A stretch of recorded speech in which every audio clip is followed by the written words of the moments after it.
Hey, there he is. Boom, motherfucker. I don't have camera right now, but I don't care. Can you hear me? I can. Nice. Then we'll go with that. Hello, nobody who's watching, and welcome to episode 2. Let's be frank. This is DayTrippers. I'm Tod Foley, and Nikos, you're playing Frank Frass, I am. a very brain-scrambled young man.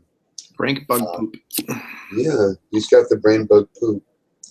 Why don't you fill me in just a little bit on, when we got back from the last mission, it looked like, okay, there's going to be renegotiations with the Kabaka people. They're going to get some sort of better deal. Mm-hmm. Cletus had arranged for the son of the tribal chief to come home again. Everybody was really happy about that. So that seems to be kind of under wraps. You get home again. There's a paycheck waiting for you. By the way, there's a 3 mega bonus for you. Excellent. So chop that down somewhere.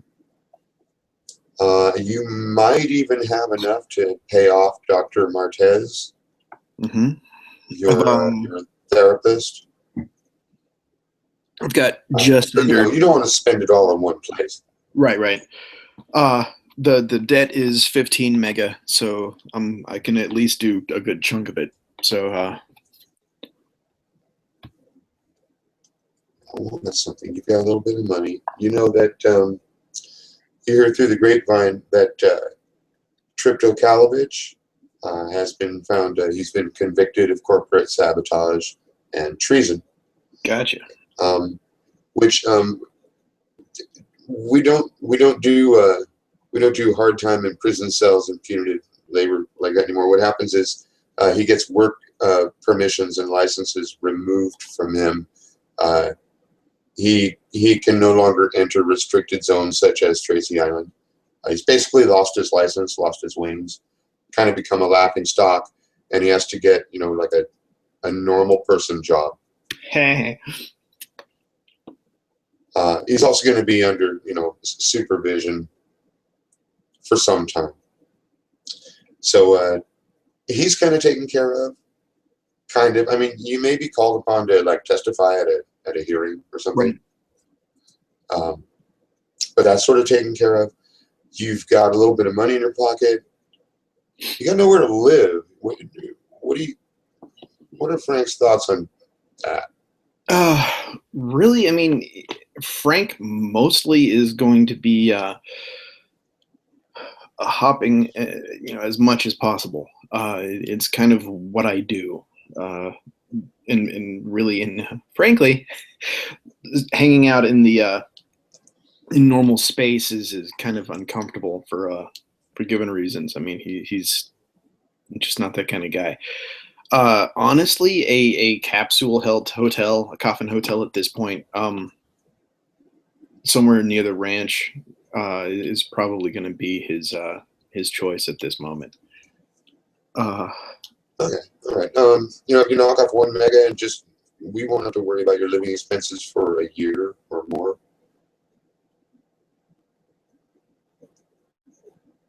On my test camera screen, I see myself.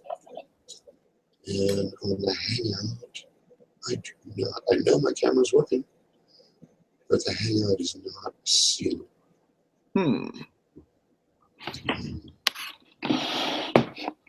Turn camera off, turn camera on. There it is. Beautiful, all right, not beautiful. Okay, so now you can see, if I do facial expressions or some crazy shit, Indeed. I can see it a little. Howdy. Yeah. So we go for the little micro hotel. Cool. What are your days like, Frank? What do you is there anything you find entertaining? Is there old movies? Lots of those. Probably mostly through downloads, because megas are at a premium for him. So he's certainly not paying for movies. He's Okay, the scale, the scale of the game, since the basic unit of exchange is a megabyte, $1 million, which is worth like $100,000 today. When we talk about minor expenses, movies or whatnot, as long as you're not at zero, we kind of assume you can do pretty much whatever you want, because the scope of the story that we're interested in just kind of assumes that you're either like broke or you're not.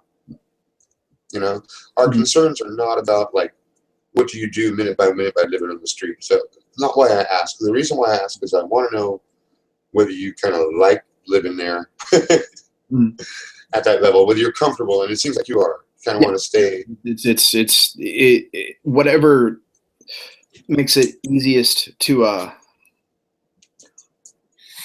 move about, and to potentially the minimal necessary for basic comfort is really what I'm after. Okay, so for downtime, for instance, like let's say you're to spend a month just sort of hanging out, and not much is going on, and you haven't heard of any jobs through the grapevine, and you're just watching old movies and eating cheap food or whatever. Would you say that, like, over a long span of time when there's nothing going on, would you go out looking for entertainment, excitement, meeting people, etc., or would you, are you more introverted, or would you like deliberately try to hide and stay off the grid and leave no trace, or somewhere in between? Probably somewhere in between. It's being out in public and meeting people has become more difficult since that last subjective set blip. Just because I'm not entirely certain I'm me, frankly. It's so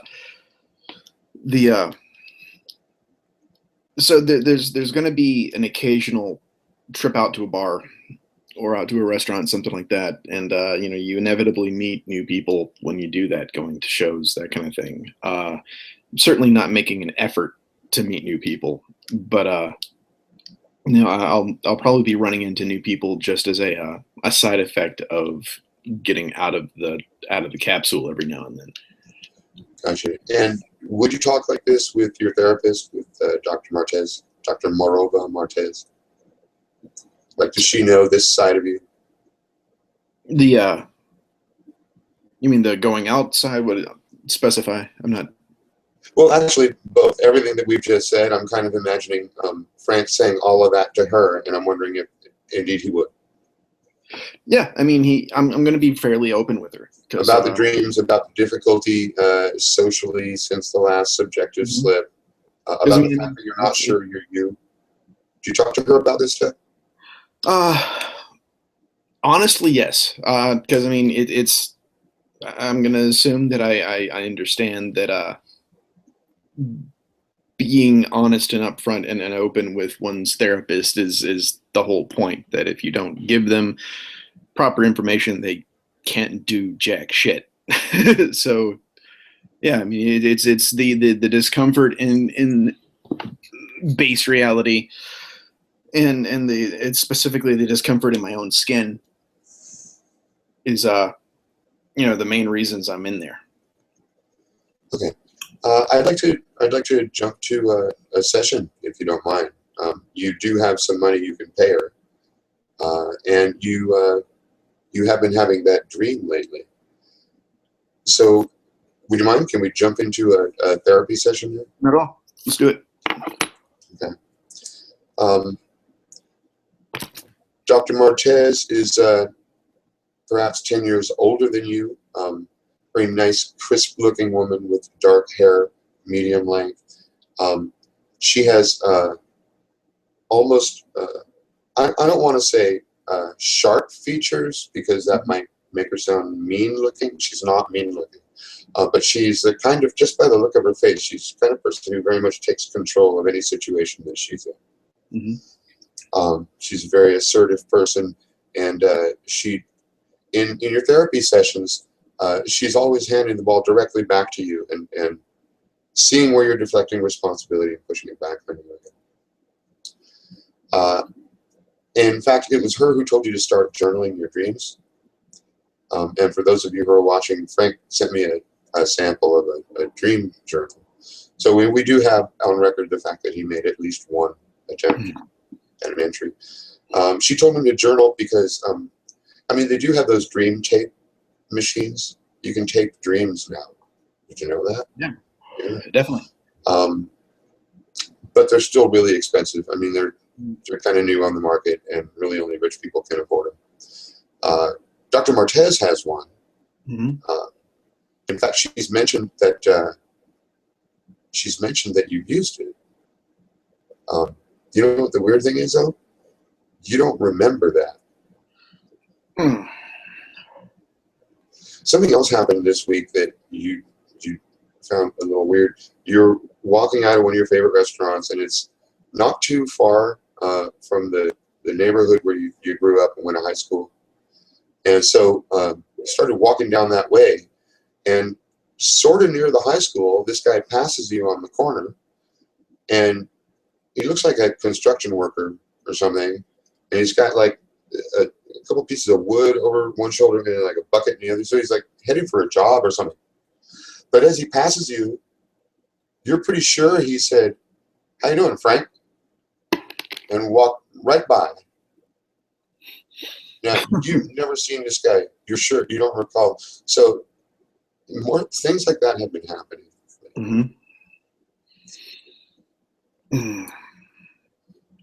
When you get to the therapy session, like, would you tell her this? Go ahead. Yeah, I mean, if I'm seeing people who remember who I am that I don't remember, I'm definitely going to keep her up to date on that. That's a little too disquieting to keep to myself. Okay, and Frank, she says, remember last time you were here, we had the conversation about the dream tape session. It was with that, I believe it was one of your recurring dreams, but I'm not talking about the current one. Okay. And you said you didn't recall. Is that true? You still don't recall? Maybe if I show you the machine, she opens a cabinet and pulls out the machine, shows it to you. It's like the size of a medium-sized CD player mixer unit. And it's got a bunch of different wires and kind of a skull cap thing that's connected to it. You've seen them before, like, in ads. Maybe in store windows. You, honest to God, don't remember ever putting one on your head. I got nothing. I mean, I've seen these things out, but out in the wild, but I don't ever remember being hooked up to one. Are you curious about this machine, Frank? How's the machine make you feel? If it can help me get to the bottom of this, then all is good. The fact that I don't remember using it is deeply unsettling. Are you looking at the machine?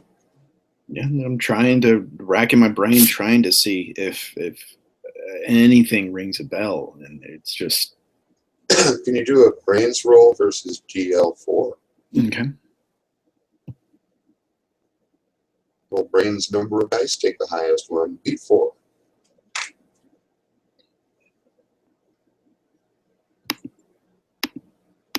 Three brains, yeah.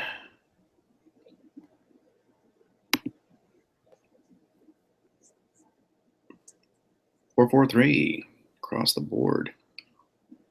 Okay, so we've hit it exactly, which is a yes, but. All right, you're looking at this machine. There's something about it really does ring a bell. It's not that you remember using it.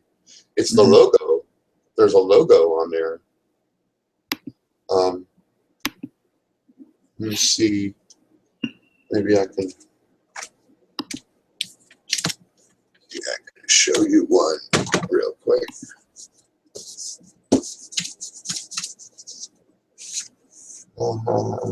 Big blue pen. big white board. It wait, that was better before. There we go. Right. It's kind of like an S. It's bigger on top than it is on the bottom, and it has like a eyeball looking at you. So there's a lot of glare there, but that's what it looks like. That's the logo on this, on the front of the machine. And there's something about that logo. Not only do you recognize it, it kind of frightens you a little bit.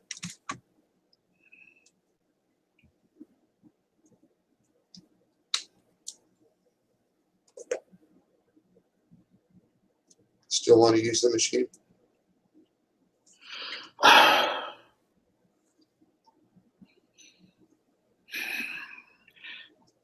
Can I see the dream that got taped first? You know what? She says, I think that would be a very, very instructive exercise. And yes, let's go ahead and do that. She says while she's looking for a dice stream on her computer. Well, I have so many apps here, I can't find them all. There we go.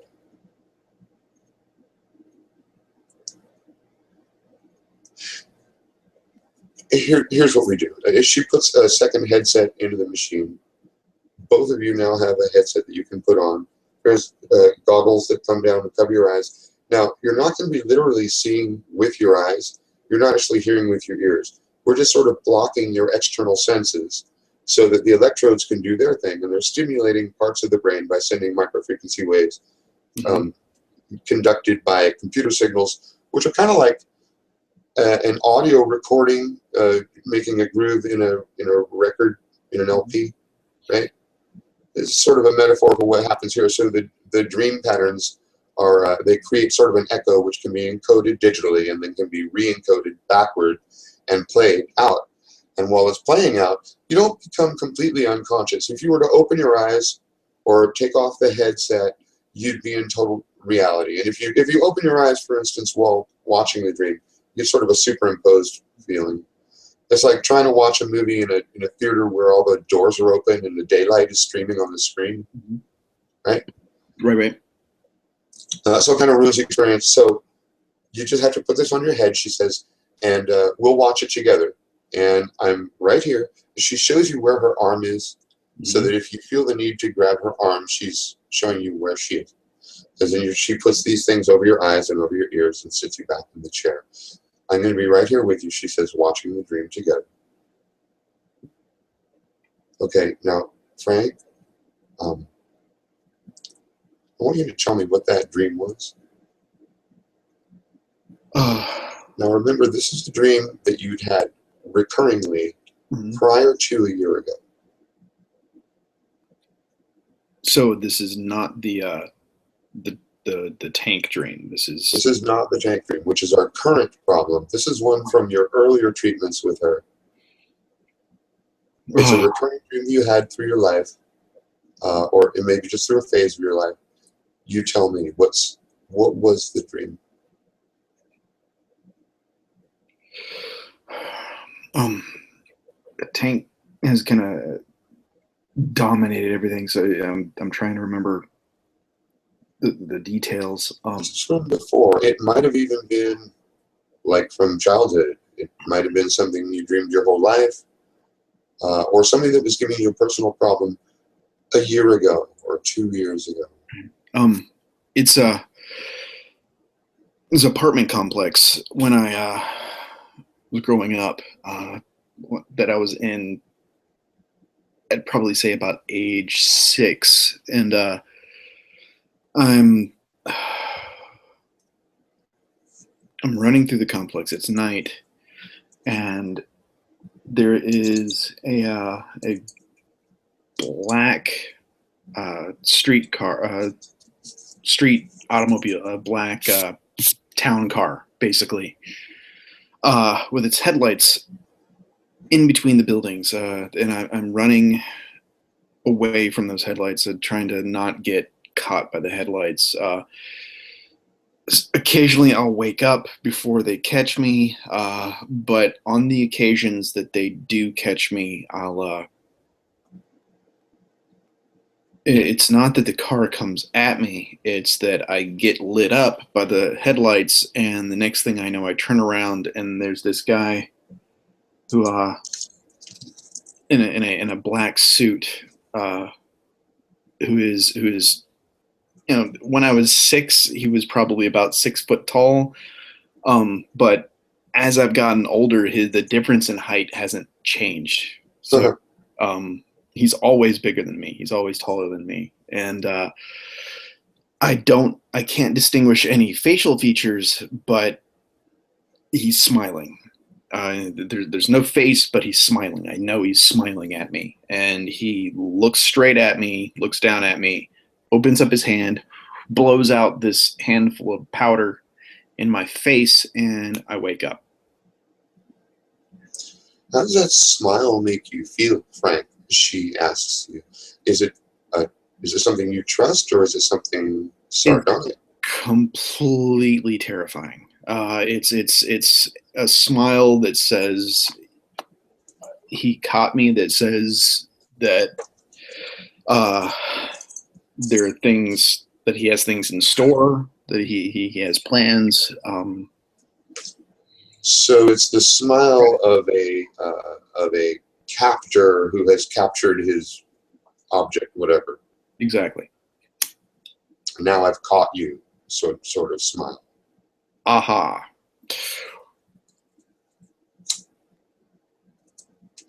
Now, of course, you recognize that this is immediately symbolic of a persecution complex, which leads to identity and security issues and that sort of thing. Frank, when you're a highly skilled, highly intelligent individual, and so you realize that something doesn't fit the equation here, right? Frank, we're missing something that you keep turning away from, she says. There's something in you which causes you to be so insecure. Mm-hmm. And we circle around it and circle around it. These dreams of yours, Frank, from the tank all the way back to being chased by the black car. Dreams of persecution, isolation, and alienation from the world. There's a core theme running through your life here, Frank.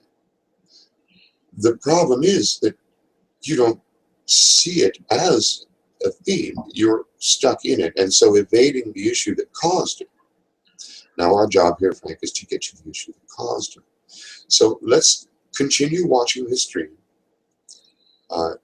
We haven't got to the end of it yet. We're at the part where you've just noticed the back car, the lights have come on, and it's beginning to chase you. She's paused it to, ask you a few questions. Mm-hmm. Let's continue watching the dream, but I want you to think of this rather than as an experience directly. Think of it as a message. All right? Think of it as a message from Frank to Frank. Will you do that for me? Now let's continue playing the dream.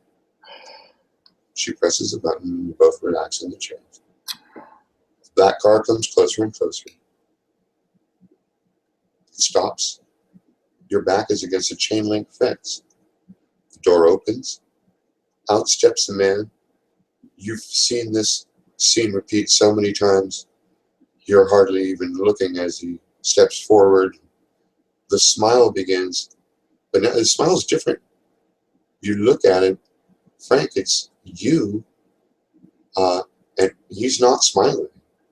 In fact, you look very, very angry with yourself.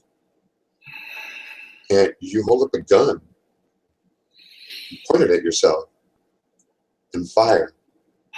And then the dream ends. Morova rips off the headset. She looks you in the eyes. Her face is literally, 2 inches from your face. She is gasping. What was that? I have no idea. I haven't had, no. She leans back. Her hands are trembling. She's clutching your shoulders. The tape changed. Frank, that's not how the dream ends.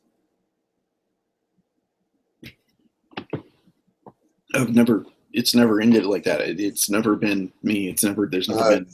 she's really nervous now. She gets up, she's rattled, she starts pacing around the room. She starts digging through her filing cabinets, looking through the dream tapes that she has, muttering to herself that perhaps she's gotten yours mixed up with another session or something. But you know what? She seems to be in a little bit of denial right now because she said herself there was only one Frank Frass tape.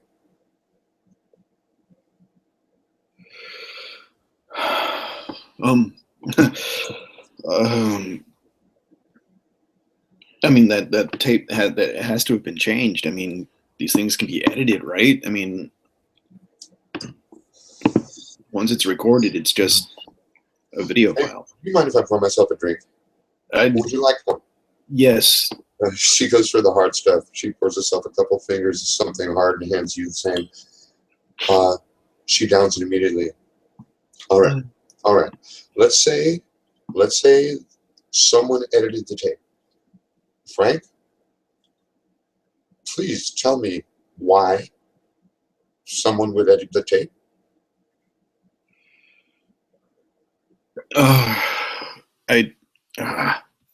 Crap.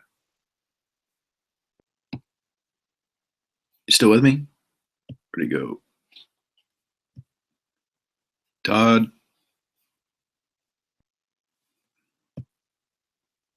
Crap.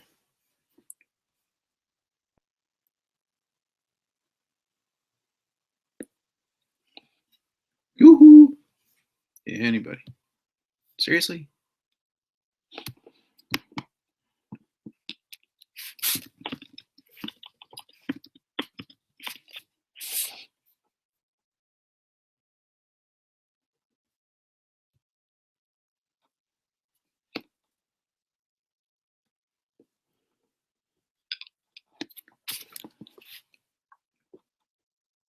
Technical difficulties, folks.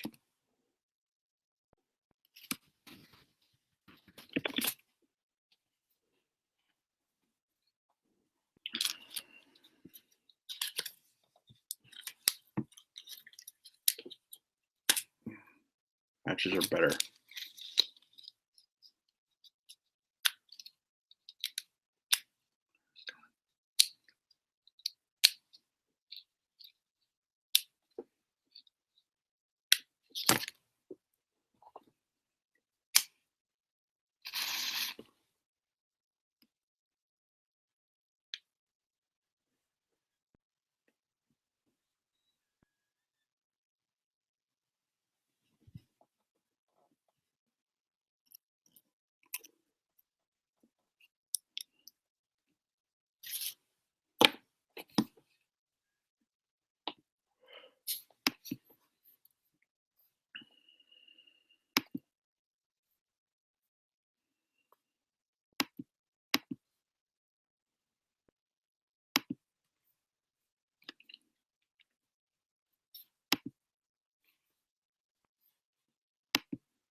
Okay, gonna exit out, see if we can get this thing going. Sorry about the hold up, folks.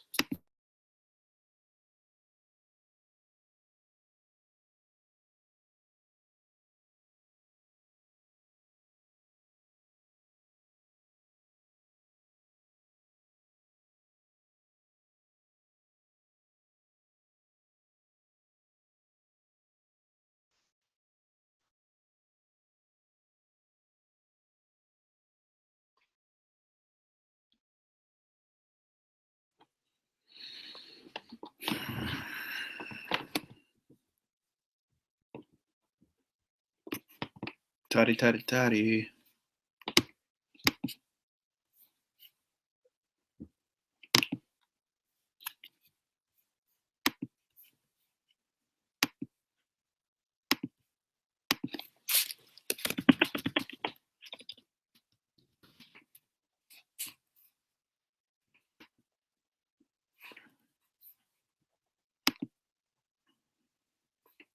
Woo! Yay! Willkommen zurück.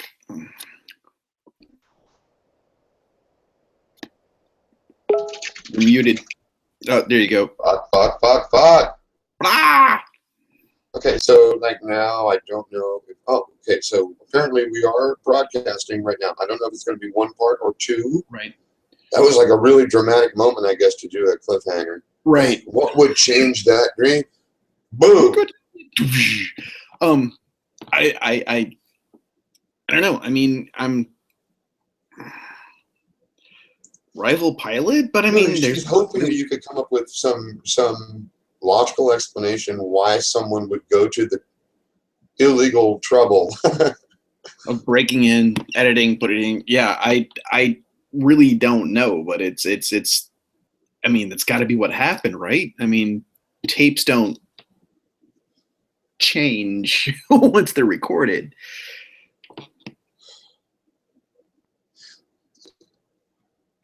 Perhaps the dream was more complex than I had imagined. The tape got a hidden signal somehow. Do you remember how there used to be bands that would put a hidden CD on, or a hidden song on the album? Right. And sometimes you would hear it and sometimes you wouldn't. It was all random. It was based on the way that the needle jiggled in the groove. Mm-hmm. In fact, there were two grooves. Very well. I'm going to assume that this device, this Somnambula dream tape, is still a very new piece of technology. You know what? I'll have to talk to Dr. Cordoba about it. It must be some sort of glitch in the system. I've got to say, after a good stiff drink and a little bit of conversation, I've caught my breath again. But please, that scared me. Frankly, that scared me, Frank. So I mean, would the so there's like two dreams that got taped at the same time somehow, I guess? Some other portion of your dream life or your oppressed subconscious content got mixed in with the dream content, but in such a way that it's not guaranteed to be played every time through the sequence. I don't know how the internal reading mechanisms works on this, but I'm imagining the head of a CD player, for instance, skipping and catching on another track.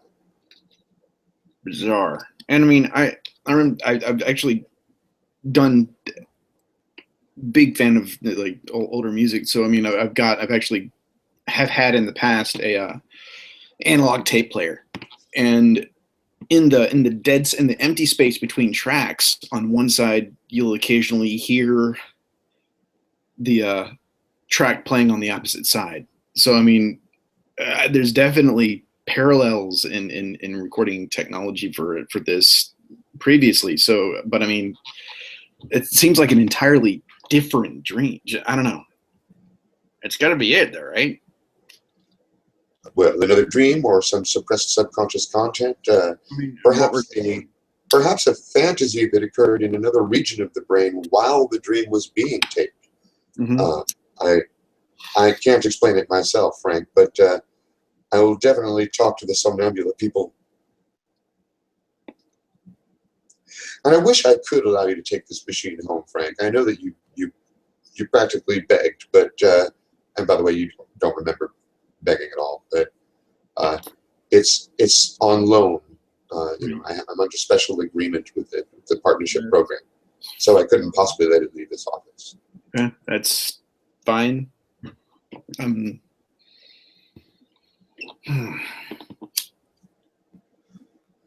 Now, let us get back to the question I asked you. Let's look at this dream, whichever version you wish, as a message from Frank to Frank. What is it you're trying to avoid? Do you see the question?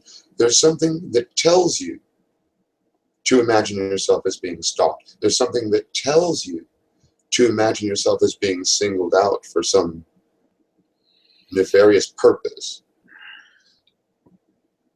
Why is that the type of fantasy you have evolved? Right? It solves a question. It prevents you from looking somewhere deeper. That's what we're here to find out. Yeah. What is that thing deeper that's so terrible for you to think about that it's forced you to invent all of these other terrible, terrible things? I want you to think about that. Our time is just about up here. Would you like to watch the dream one more time and think about it afterward?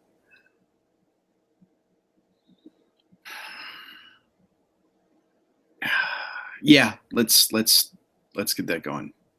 Now, you know, the dream seems to be like 10 or 15 minutes long, but in actuality, it happens in just a few seconds. So she puts the thing on your head and lays you back, and she actually does not join you in the dream this time. She goes and pours herself another stiff one. You're at that apartment complex.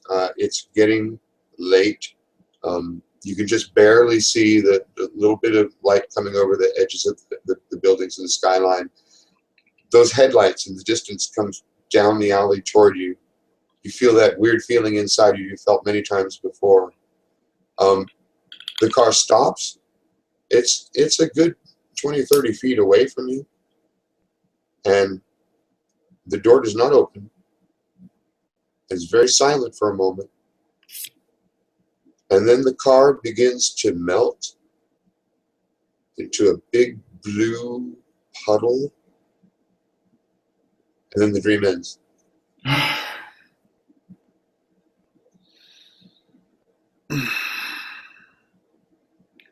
You gonna tell her this?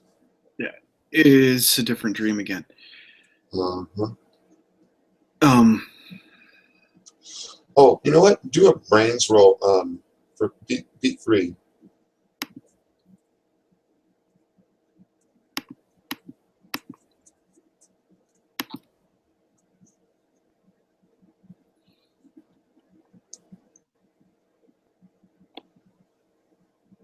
You got a 4 in there, right?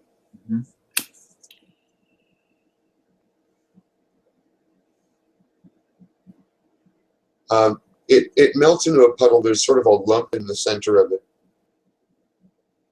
You realize that lump is a human being, and you just intuitively sense it's you. Then the dream ends.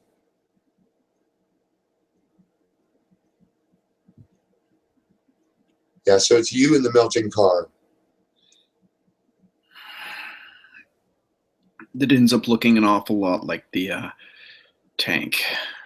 Blue goo. Blue goo. Me and blue goo.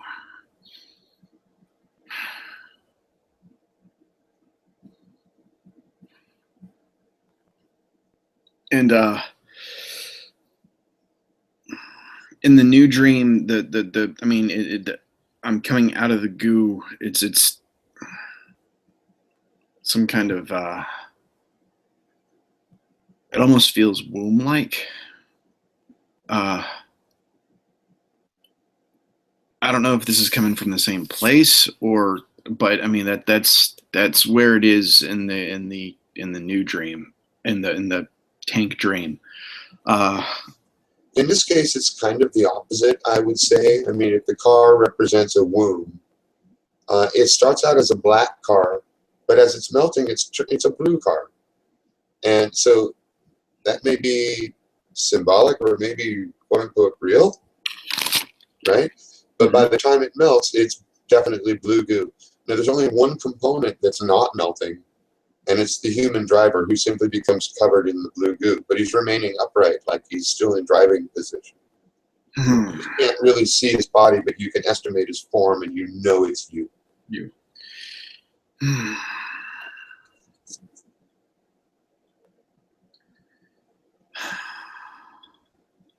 I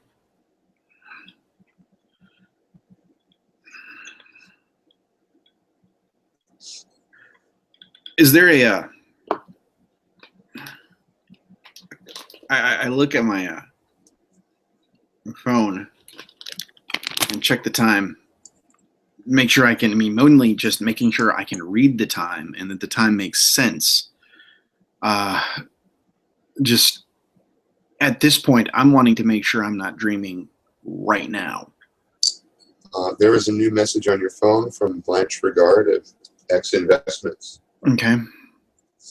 What's it say? It says, do you want a job? Regular paycheck, weekly run, Kabaka Maru. We need a pilot, Smiley.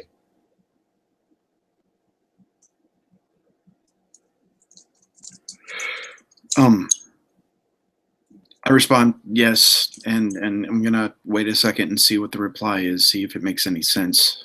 I'm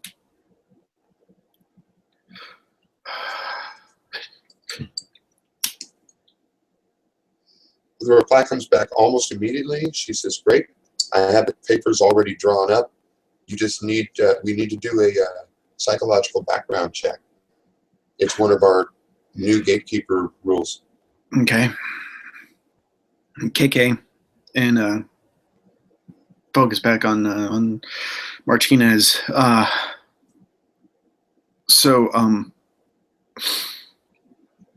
Pretty clear. I guess it's pretty clear that somebody hasn't edited the tape since it just fucking changed again. Now,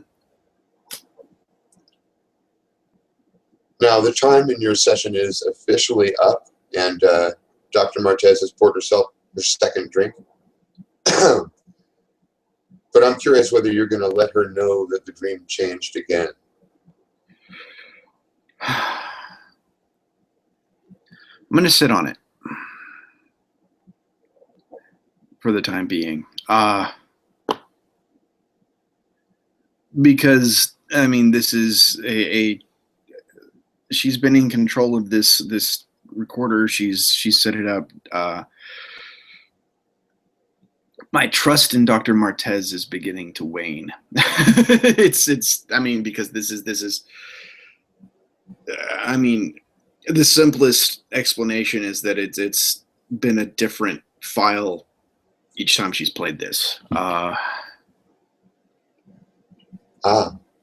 paranoid interpretation. Yes. Mm-hmm. Seems the most straightforward, logical explanation at this point. Still with me?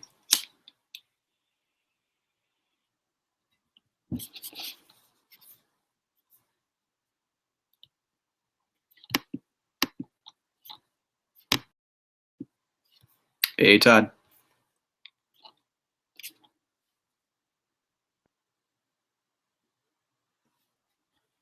Stay lit, you bastard.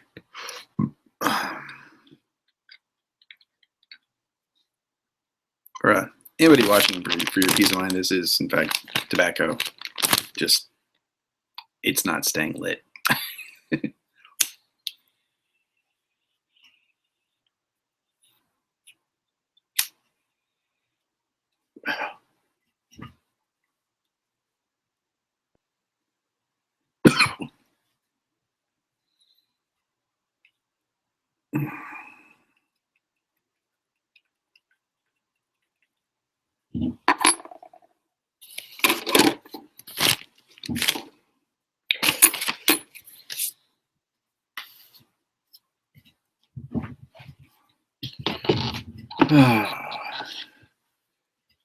This sucker is going to be chopped to bits, I do believe.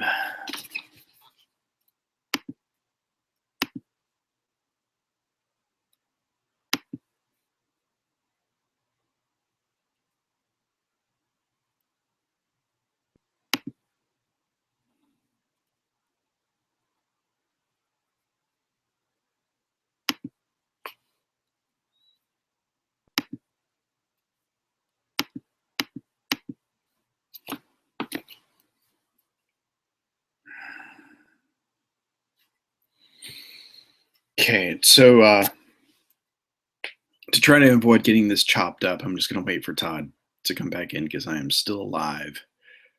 So we're just going to hang out.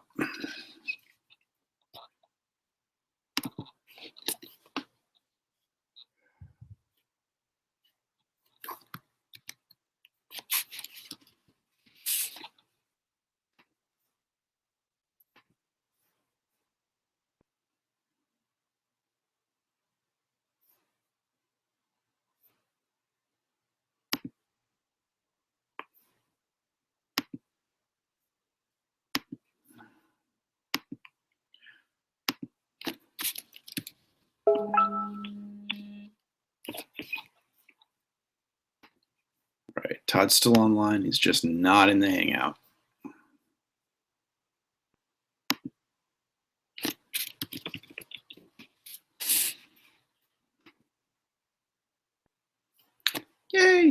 And he's back.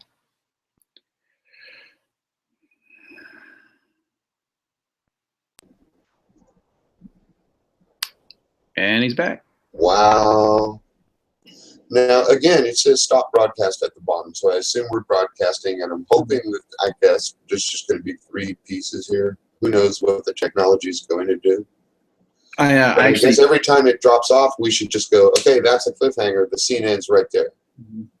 We have to just assume that, right? Can we make that rule? Okay. Yeah. So that's the end of that scene.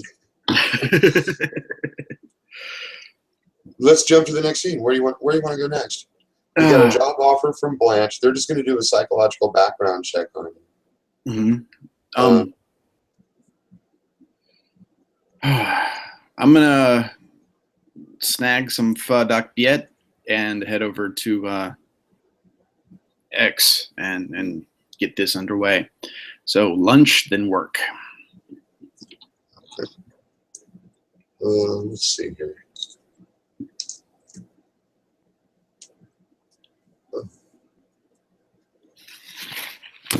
So you're sitting in this diner and you're eating your lunch. Do you have any interesting dietary trends, Frank? What do you eat? Cheap. So lots of kind of ubiquitous at this point. A good bit of well, like instead of like they have automated fast food kiosks if you want that kind of thing. It's like a big computer kiosk. Kind of an automat. Shaped like a big hamburger. Yeah. All around it. Yeah, I'm going for Quick Bite, grab and go. That's actually the brand name, Quick Bite Grab and Go. Quick Bite Grab and Go. And while you're standing in line, you know, the automated speakers are like twisting toward people, and you can hear the Quick Bite Grab and Go. So yeah, okay, so you get yourself a meal, but what's weird is this girl walks by, and she goes, Frank Frass, is that you? Maybe. Who are you? She looks shocked. Valerie Sims. We dated for like 3 months. Frank Frass. She slaps your face and walks away. Well, I guess I deserved that.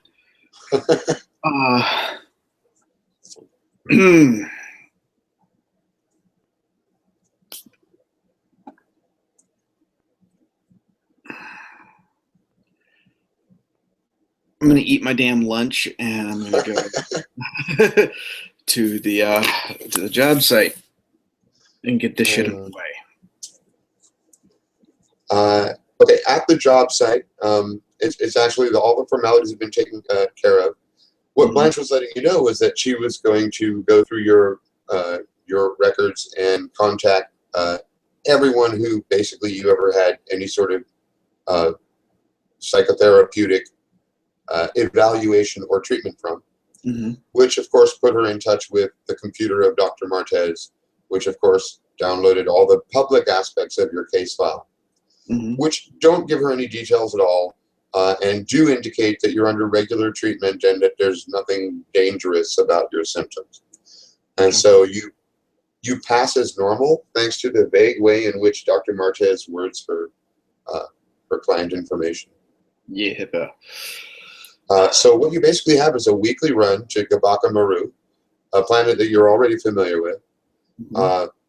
Trade negotiations are underway, and so the first week or two, let's be honest, Frank, the first month or two may prove a little treacherous, shall we say, because we're not exactly sure how far we can go. We don't want to give these natives the world, but we certainly don't want them unhappy with the trade agreement. And so we're trying to strike some logical bound, and the negotiations are still going on. Right now, they're asking for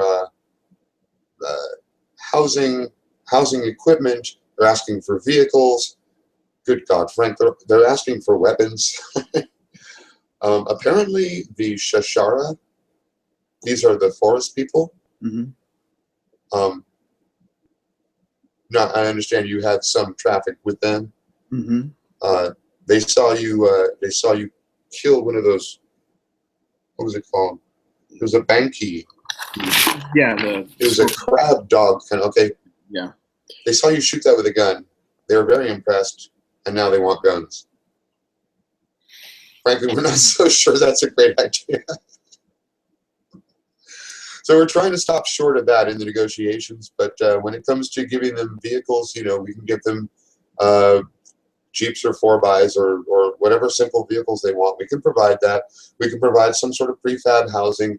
But, you know, until things settle down, there will have to be a little back and forth. Everybody will have to be obliging. Mm-hmm. And I expect that once things get back to normal, this will be a regular weekly run. Now, the pay is 1 mega a week, which is 4 a month. Can't really knock that. Indeed.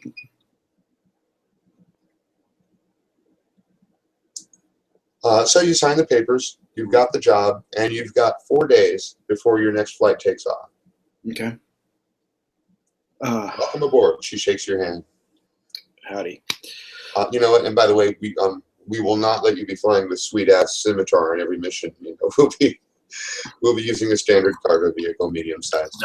I'm good with that. It's more experience than those anyway.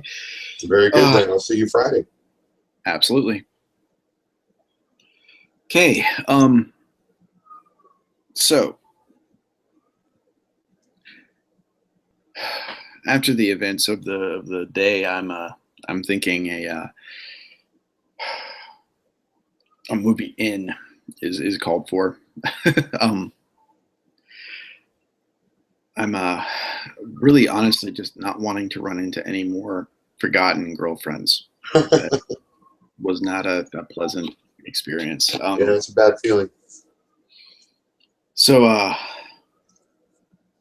yeah, I get back to the capsule and go from there. All right, we're watching a movie in the capsule. We're hanging out. Let's see if anything happens. Yeah, nothing really happens. We watch a movie in our capsule. What you're watching, like old movies from the 20th century? Really? Yeah, let's see what this is. On the top, looks like we're watching Three Extremes. So it's gonna be starting out with dumplings, a little bit of fruit chan. Okay, cool. I'm gonna just cut there. Okay. We're gonna leave you with your movie. We're gonna see if anything happens. No, we're gonna just zoom forward for the next 3 days. Nothing really bizarre happens. Mm-hmm. If you have anything in mind that you wanted to do over the next couple of days, let me know now because I'm about to zoom forward. Let's go ahead and zoom forward. I can't really think of anything specific as far as preparation. I mean, it's as far as I'm concerned, kind of a milk run. It is. So I'm just killing time until it's time to suit up. Okay. On Friday, you find sort of a medium-sized, cargo van-looking vehicle. It doesn't have wheels. It's actually it's not even atmospherically maneuverable. It's just a box that disappears here and appears there. And it has a Mark I computer. His name is Buck. Buck is all business. It's a really, really no-frills job. Even the computer is not entertaining to talk to.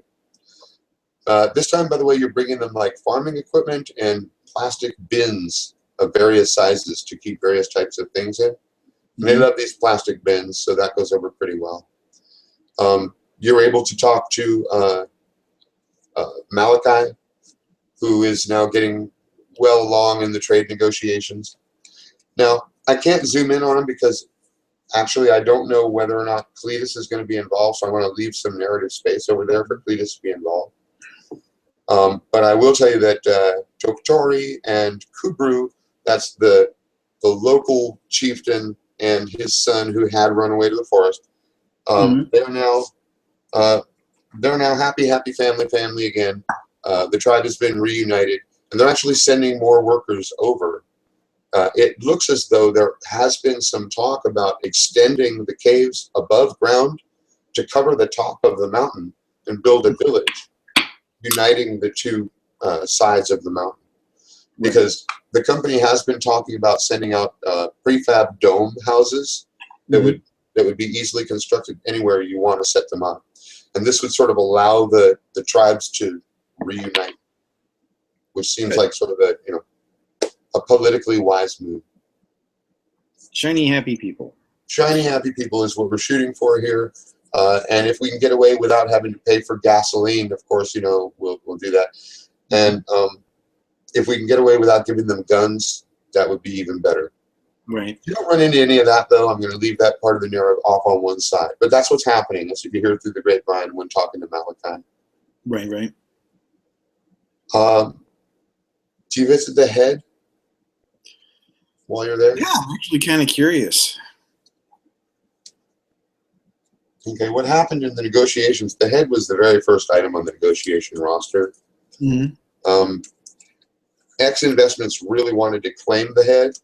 The Shishara people absolutely refused to let it be moved in any way. And in fact, they refused it being touched in any way. It was a key bone of contention for several days until it was finally agreed that X Investments personnel may investigate, may go inside. They may not move or activate the head in any way. So they've built a security fence around it. They have X Investments personnel, security guards at the outside of that gate. Shishara people are allowed inside, but in fact, only the chief goes inside. Okay. So it's straight up still at the crash site? Yeah, it's still at the crash site, and they put a fence around it. Okay. So they don't want any unauthorized personnel getting access to it. Basically, only the chief goes inside and a couple scientists who are sent up by X Investments. Okay. When you show your X Investments ID card, they'll let you in as well. It's badly fucked up inside. Oops. There's even some blood on the dash where the side of his head was cracked open and he had blood on the dashboard. There's that weird headpiece that he wore that had connected into the thing. That's got a lot of blood on one side of it. And there's guys in hazmat suits walking around. If you go inside the vehicle, you have to put on a hazmat suit.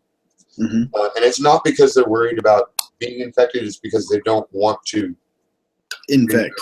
They don't want to infect anything.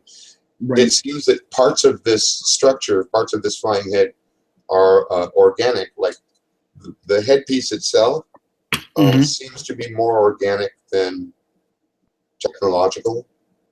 And it grows out of a soft part of the wall, which then becomes harder and fuses into the hard part of the wall. So it's actually impossible to tell where the technological parts end and the organic parts start.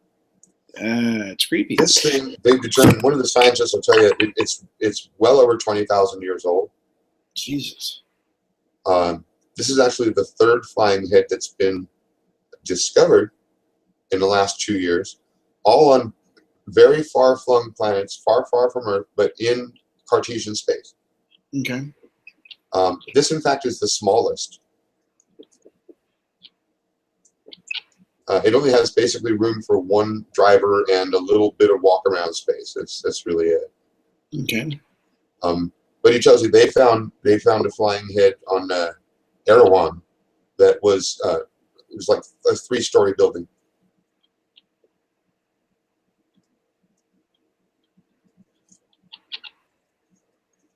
Okay. Greater mysteries in this universe than we can imagine, huh, friend? Indeed. This thing's over 20,000 years old, and this is a small one.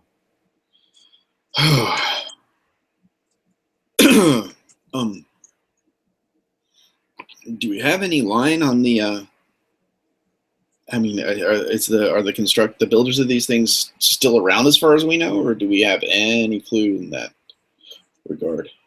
We have no clue who built them. We have no idea how this technology works at all. We've never seen anything like it, frankly. It's just so far beyond human understanding at this point.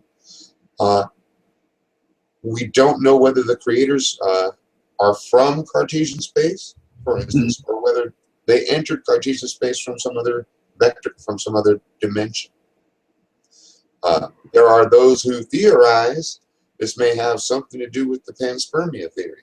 Because you know how we have found, well, just like the Kabaka people and the Shishara people here, we have found all throughout our universe what you call hominid figures, right? Mm-hmm. You're one head, two arms, two bodies coming out of a torso kind of a thing. Right. And that itself leads us to question whether Earth actually is the origin of humankind. I mean, we could have come from somewhere else, some other dimension even. Right. Or these gods here could have something to do with it. You got to keep an open mind, friend. That's all I can tell you, because truth is, we don't know. Right. Well, I mean, it could also just be, I mean, life goes in the direction that is most expedient and most efficient to get shit done. So, I mean, it could be that, you know, this amount of brain needs binary construction. I don't know, but yeah, no fucking clue. Okay, how much time do I have? Am I hanging a full slip, or are they needing? Actually, all you need to do is hang out for a few hours. Okay. Malachi likes it if you hang out with him a little bit. He enjoys visiting and learning what's going on Earth. Mm-hmm. He'll go back and forth. No, he won't go back and forth. He's stuck here for good. This is his job. So he does like hearing of Earth, though. Mm-hmm. And when Tripto used to come out, he used to, like, you know, they would hang out, watch movies or whatever, and hang out for like 24 hours. Tripto had a room where he would sleep over here. Okay. So you're welcome to spend the night here and watch movies with Malachi. Definitely. But actually, all you're obliged to do is unload the ship, get the lawn materials and the plastic containers out of the ship, and then get a whole bunch of those padded bricks of condensed Kabaka X back to Earth. Just take a few hours, really, if you're in a hurry.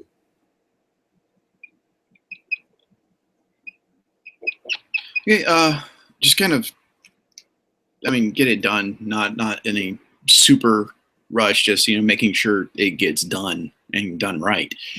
And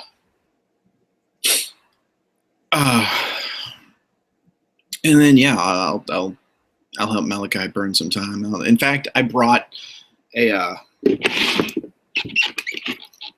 drive with some current releases. I imagine in this point in the future that cams are fucking amazing. So amazing and obsequious. They actually have bionic eyes with cameras in them. So some people have gone that far. Right. So yeah, you know, it's like getting at least a paid release. So we're watching like James Bond 57 or some shit. Cool. He also bullshits a little bit with you about Tripto, because he watched the entire case. Mm-hmm. And it's really funny how now that Tripto is under house arrest and he's become sort of a laughingstock. Mm-hmm. He's started up a new talk net of his own, where he's sort of like, I guess he's some sort of religious prophet. Oh, sweet Jesus. I mean, it's hard to understand what he's saying, but he comes on once a week for about 30 minutes, and he talks about the secrets that were given to him from the gods. Gods wearing that flying head thing must have done something to him. Yeah, well, I mean, I don't see where, you know, how many. I'm not sure how many gods can get shot down with 42 millimeter gunfire. That seems a bit odd, but of course I brought Apocalypse Now. Nice. Let's watch that one. That's got to happen. All right. Let's fade out on you and Malachi watching Apocalypse Now. When the ship is loaded, you take it back to Earth again. And now it's Saturday. You've got the week off. Okay. Not really much to do. You do get a message from your friend Donnell Farfest. He asks if you want to hang out, but he starts his message with YW. With what? Welcome.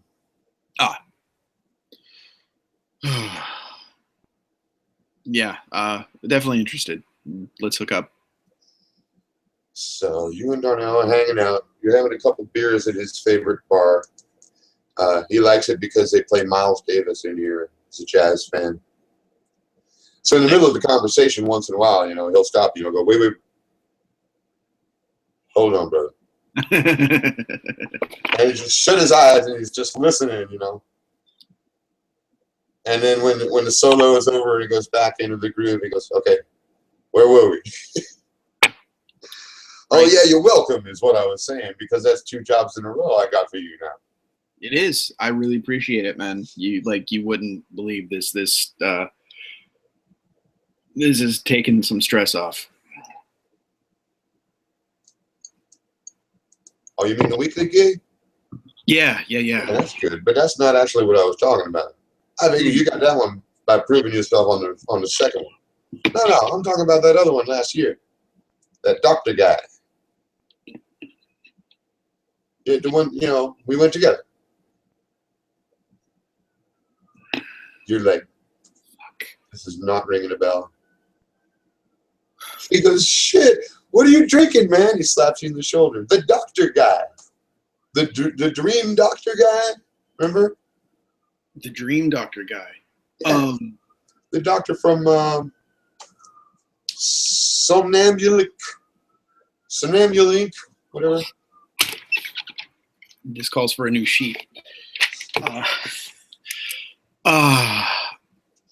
Okay, well, brains roll, 3. Yeah. You know what the job number on that, man? It's 434. Oh, yeah, shit. They made us sign NDAs up the wazoo. It was like 30 pages thick. 404-52696. I know you got it in your records because you were bitching about it the whole way. Okay, I pulled it up. Scan through. I worked for the military. I didn't even see shit like this. Yeah. I'd kind of check out for a second. Yeah, it's a really, really fucking one-sided, 30-page long, ironclad NDA contract from Somnambula Inc., and the logo is an S with an eyeball.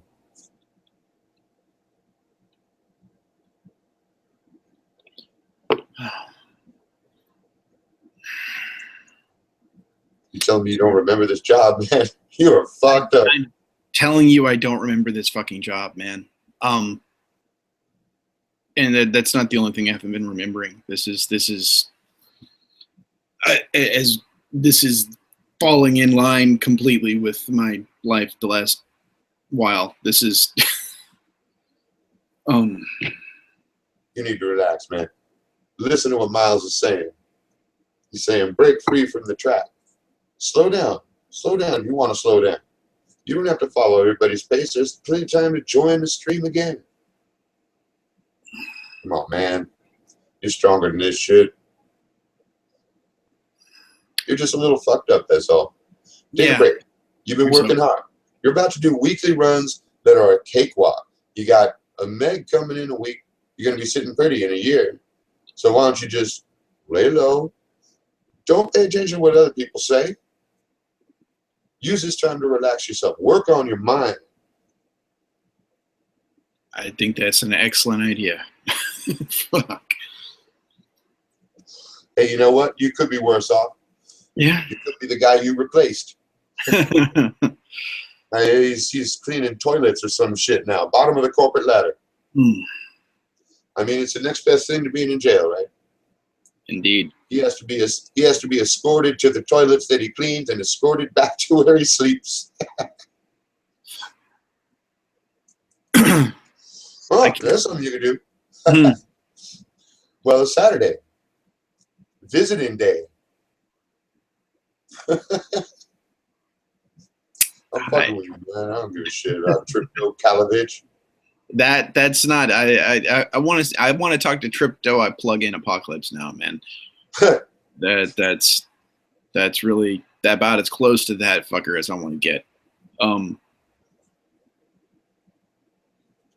Yeah, that was an interesting experience. But I mean, if you had much experience with those dream recorders? Well, that's what the guy was about, right? Yeah. I mean, his whole theory was using the dream recorder as sort of a triangulation system in hyperdimensional space. It's sort of a subjective gyroscope or some shit. I don't know the science of this stuff. You know what I'm saying? I just fix the things when they break, and I go along with the crew in case they break. Not a pilot. I never went to school. Didn't study space dynamics. So I don't really listen when you start getting geeky like that. What I know is he had this idea that his dream tape could be used to navigate to subjective spaces. He hired us to check it out. Just don't ring a fucking bell.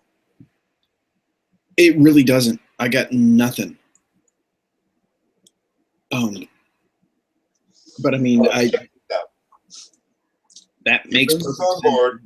Ironclad contracts. Ship takes off from Tracy Island. We leave at 0100. There's practically no one in the joint. He's got black curtains all around the ship. Nothing special about the fucking ship, okay? It's a rented XO1. Normal fucking ship. But he's got all the covert operations going on. He's got us signed in. He's got us coming in under guard. He gets us inside the vessel. We don't even know the coordinates until we're inside the vessel. You plug in the coordinates and off we go. Boom. We're in some sort of apartment complex, and it's like nightfall. There's a playground on the right. There's a building up on the left. There's a bunch of children screaming all around, and the sun's starting to go down. And then you were laughing or crying. I couldn't tell what. And I turn around. You're pointing down the alleyway. There's a car, and it's coming right toward us. And it looks like it might intend to hit us. And so I pull you out of the way, but you don't want to go. And so I go off to the side. The car stops, and you get in. Well, I don't know what the hell to think. So I pull my weapon, and I wait. A minute later, you get out the other side of the car. And you say, it's time to go home, man. There's nothing here. So we go home. Did we get plugged into any of the recorders before this trip? Do we know whose dream we were using to I've never been plugged into a recorder. I think my head's too big.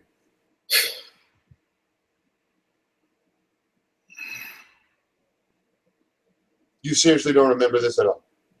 I don't remember. Shit, man. The some of the details are a little too familiar, but no, I don't remember the specific job.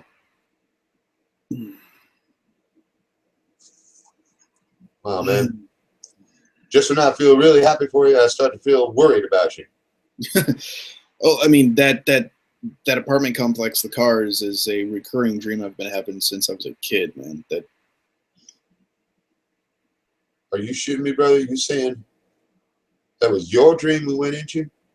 It was my dream, and I don't remember being plugged into any kind of fucking dream recorder beforehand, but obviously my memory can't be trusted. Well, listen, man. I don't know what the hell to think of this, but if you need some backup, you give me a call. Definitely.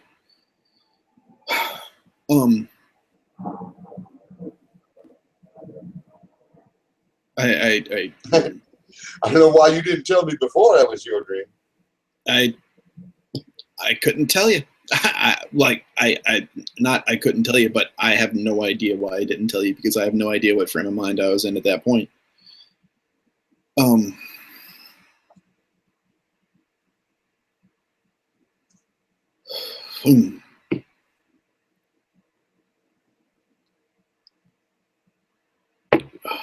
Insane?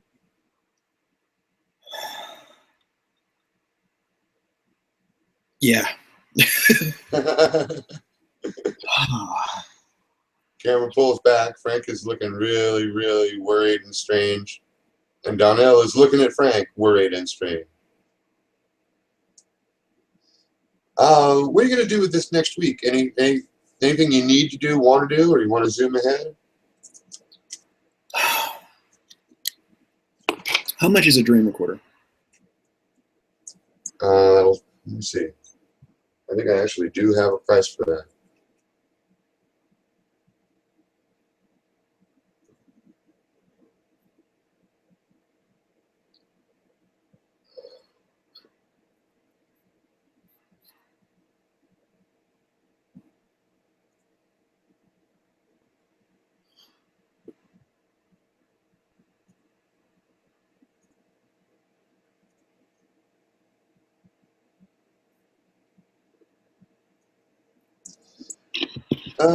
Yeah, no, we don't have a price for that. That is going to be around the 100 mega range.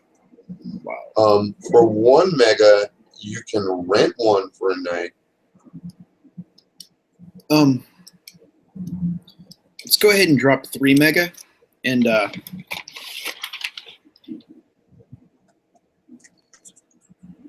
we'll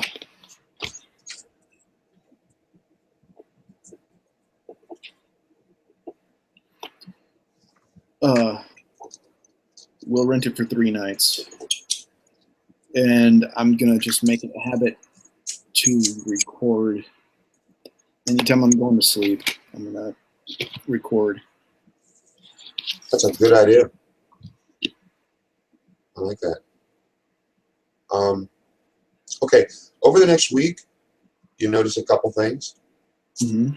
That keloid on your wrist is fading. Okay. It's actually, you have to turn it the right way to the light to even see it anymore. And when you do, it looks like there's kind of this S-shaped thing under your skin.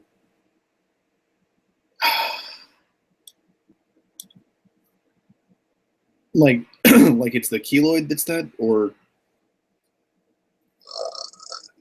You kind of get the feeling that under your skin is a small plate of something thin but firm with an S shape embossed on it.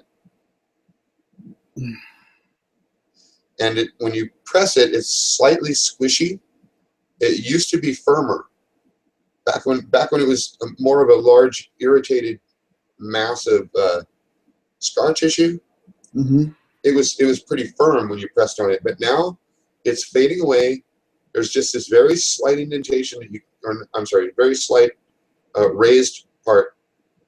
And when you press on it, it's almost as squishy as the flesh around it. It's like it's dissolving into your system.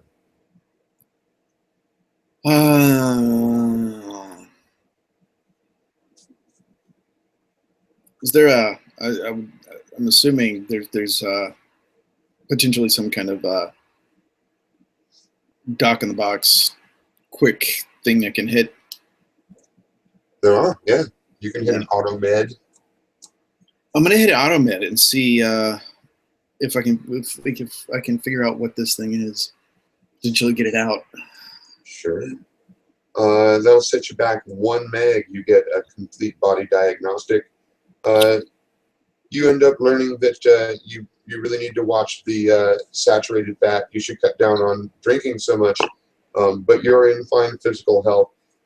The thing on your wrist is it's a Surgical circuitry. It's designed to dissolve harmlessly in the body. Nothing to worry about.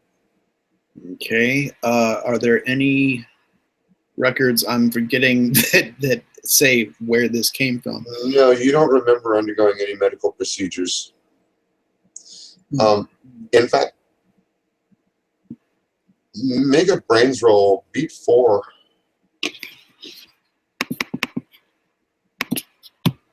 Nope. 313. Yeah, actually, you're having a hard time remembering, like, anything. Like,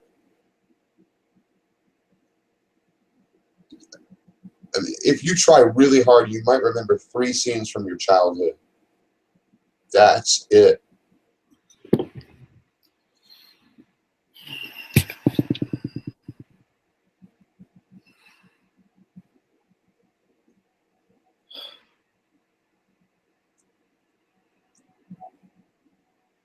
What year did I graduate flight school?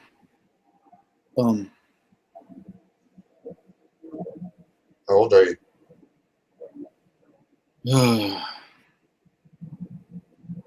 36. Okay, it's 2114 now, so it would have been in the mid 2090s.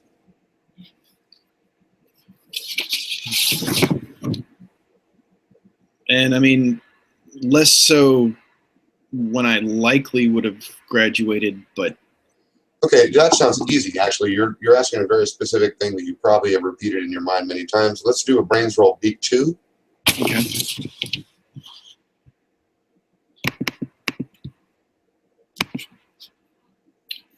Got a 5. Okay, you actually remember the day that you graduated flight school. It was amazing because all of you from your class were marched out onto this pink lawn. It was like a carpet, but it was also like a lawn. And there were people all standing around. There were like all rich people and famous people. There were socialites were there, and TalkNet people were there, and media stars are all clapping their hands as you all walked out there and accepted your certificates. And then you all turned to face each other and took all your clothes off, and everyone took their clothes off, and they began groping each other, and it became this gigantic orgy right there on this big pink lawn that was also grass, but it was also flesh, and then you realize, wait a minute, that couldn't have happened. That's no.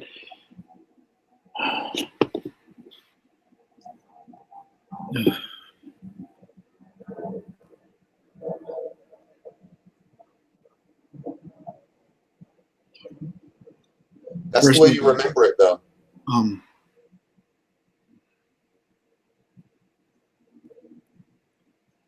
The first movie. The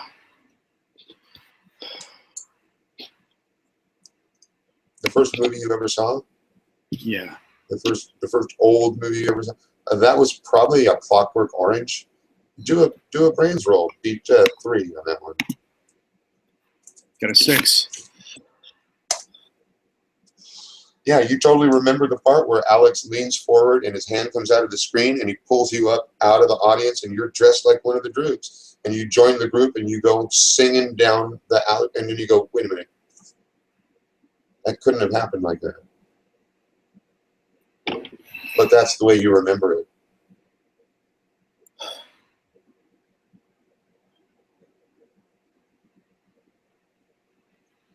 I'm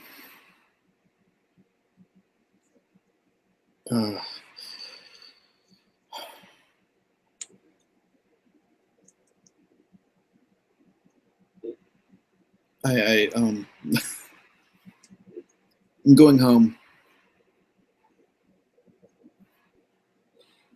The more you think about it, Frank, the more you realize that, like, most of your memories are impossible. Couldn't have happened. If you follow any memory diligently enough, you get to a part where it's obviously not real.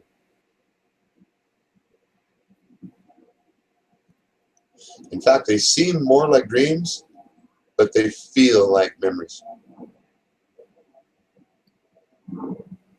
I get to the cubicle, and I'm gonna strip down, and I'm going to check my body for scars. I mean, I've been going around in hostile, dangerous environments for years. I'm over 30 years old. I've got to have some scars. I mean, I'm pretty sure I had, chicken pox and actually popped back up into shingles. I mean, I've not been inactive. I've got to have some kind of scarring, whether I remember where it came from or not. It's got to be there. So, you would think so. But aside from the keloid on your wrist, there actually seems to be not a mar on your body anywhere. How do my teeth feel? I mean, perfect.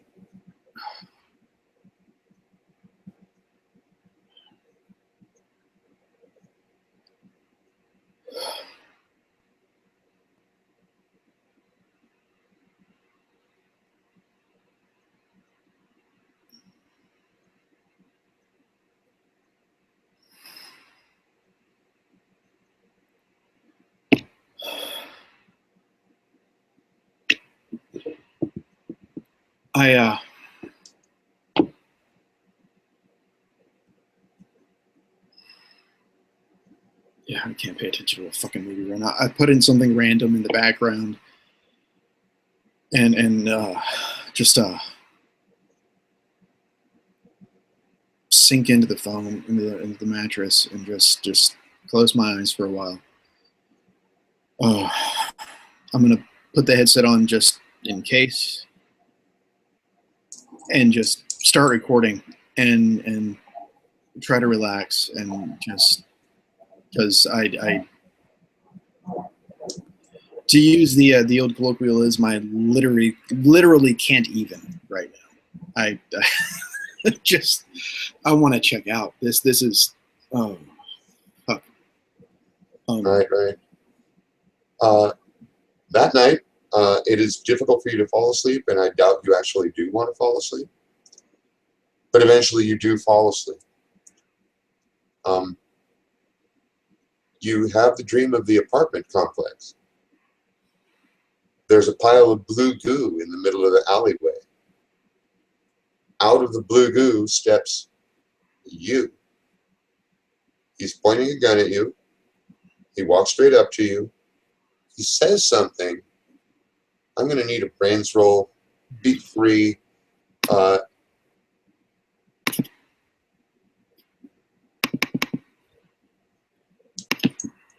Got a 4.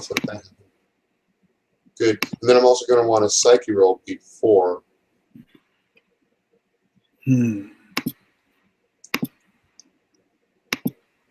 Got a 6. Nice. All right. So you managed to keep your cookies together. When he speaks to you, you hear his voice inside your head at the same moment as it's coming out of his mouth. It seems like the two of your minds are fused as one. You're not even sure whether it's your mouth or his mouth that speaks as he says, "Get the fuck out of my dream. I mean, and he looks terribly confused. I mean, put me back. I mean, put us back." And then the dream stops.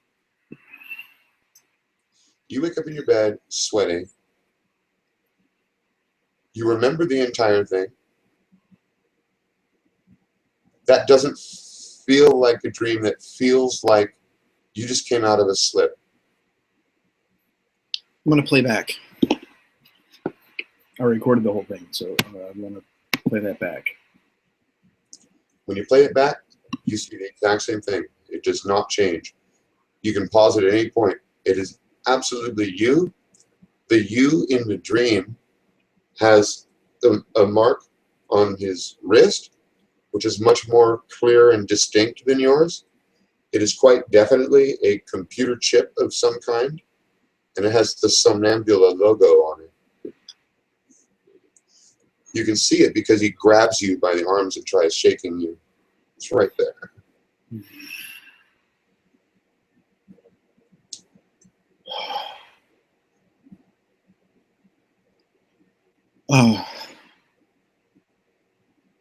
Is there any kind of I look back through the job file for the Somnambula Inc. job and see if there's any kind of follow-up contact? There are some legal names, but these are not the names of anyone with any actual responsibility. It's just their legal department. Everything is so locked down in this contract. I mean, Donnell was right. The military doesn't even do contracts as locked down as this. X Investments was a cakewalk compared to this document here. They took DNA samples. They took blood. You can see it's all listed and itemized.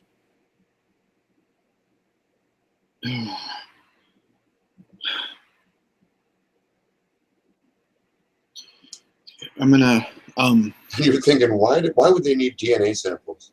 Yeah. I'm feeling more and more like a fucking guinea pig. I'm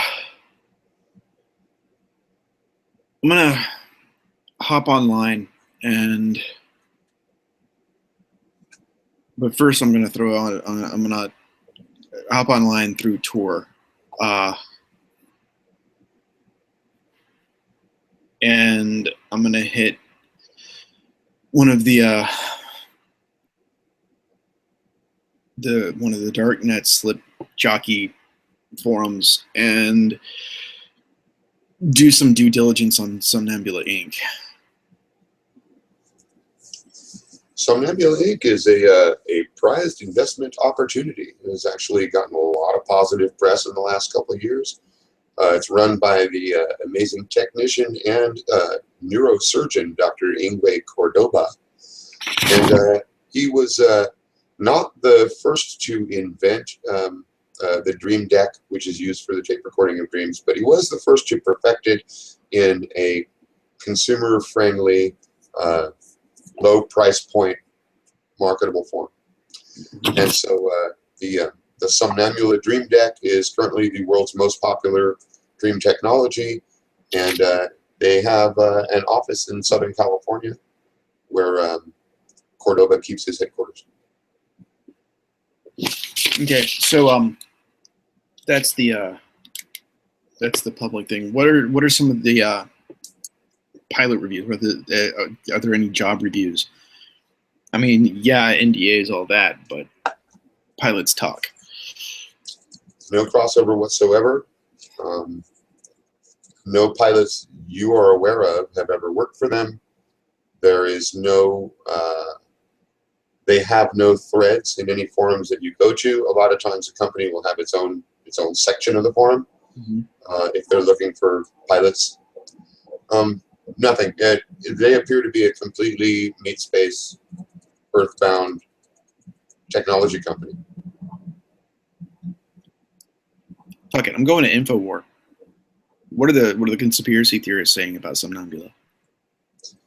Oh, the conspiracy theorists say that there are two varieties. One is that dream technology is unsafe and can actually cause mental aberrations, false memories, perhaps even Manchurian candidates to be created. And then there's the other side that says dream technology is being used by the elite to make us wish for more thought control, and it'll be used to robotize the population, and that we will eventually live in a world that's fed to us through dream decks rather than physically walking around in the world. We'll all be robots. And Ingve Cordoba is a bad man. Yeah, I saw that movie too. So, all right, fuck it. I don't know.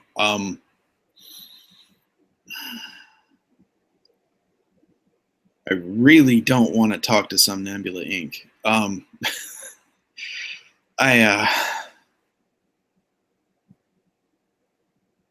And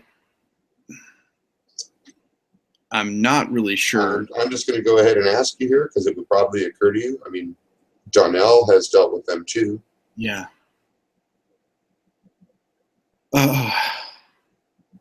Yeah, because I'm not contacting Martez on this. I I still don't trust those changed tapes.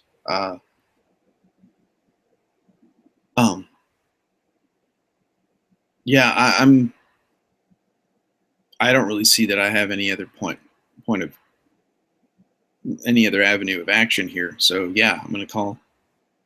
I'm at least gonna message Darnell, and just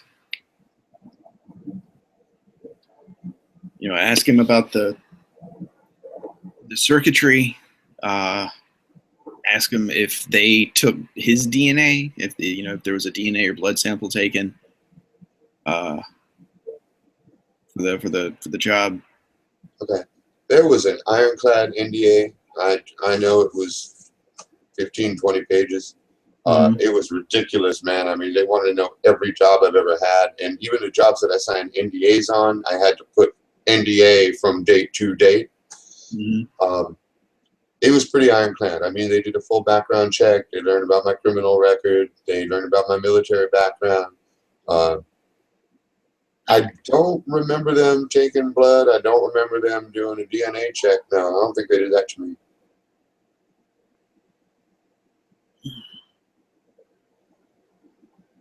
What was the first Miles Davis track you heard? And how old were you when you heard it? I don't know the first track that Donnell heard, but he does, and he tells you that he was 13 years old. He can tell you exactly where he heard it. It was in the back of his daddy's car. And your dad didn't sprout tentacles or... No. He just smoked an e-cigarette and told me how Miles Davis was so far ahead of his time that people were just now beginning to catch up, and he was right. Yeah, and Miles didn't try talking to you through the radio, to the speakers or anything like that. No, although the car spoke to me. Well, that was years later because I got laid in that car.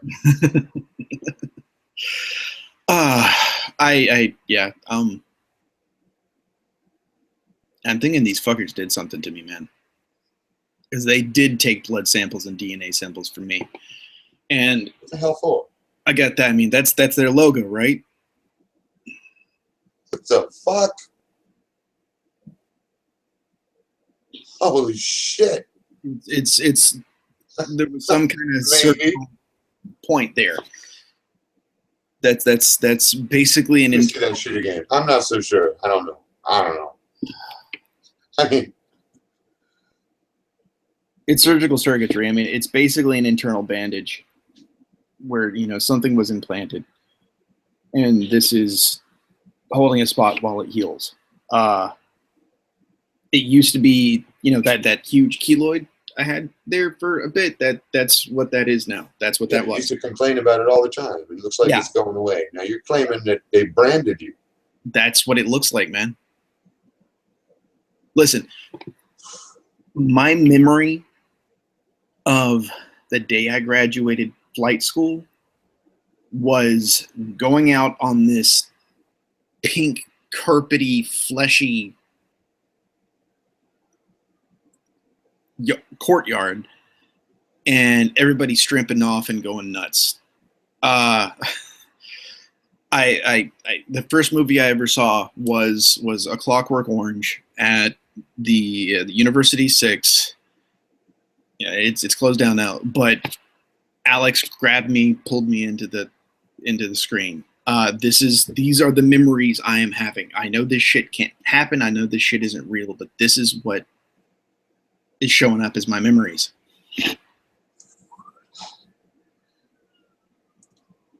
Did I talk about anything now, Frank, I know I shouldn't have to ask you this, but are you taking anything? No, I'm not even taking antipsychotics or SSRIs, man. I'm not even on I'm not on a psychoactive medication. I'm doing straight talk therapy. I mean, did I talk about anything like this before that job? Have I said anything? You've always liked some pretty crazy films, but nothing that weird. You're a pretty straight up dude, Frank. Listen, Yeah. most of the time we keep it pretty strictly business and music, that is. Right. But I will tell you, that look on your face when we were on that mission, when you pointed at that car coming toward us, you were scared out of your mind. Well, yeah, it's the car I've been seeing since I was 6 years old, man. In that dream, and I think that's the moment right there, Frank. Yeah. That's the moment where the fear grips you. Because up until then, you were stone cold, Frank Frass.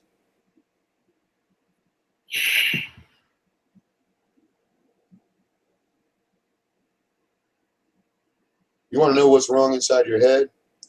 We got to figure out what's in that car. Yeah. Well, I mean, that's the thing, man. That subjective slip was mine. We were in my slip. Slow down there, partner. I know you think this was your slip, but you also say you can't remember anything previous. Not clearly. How can you tell what's an implant and what's not? That's kind of my point. Right. I think I remember having that dream, but I'm going one of two ways, Frank. Either you're right, we went into your dream, and something happened in it.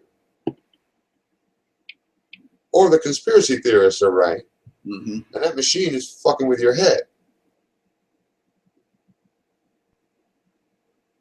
Because I mean, I only remember doing it once with my therapist, but that doesn't mean. I mean, clearly, that means absolutely jack shit. I mean, that what really. Do you want me to do?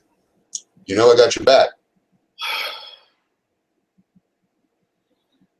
I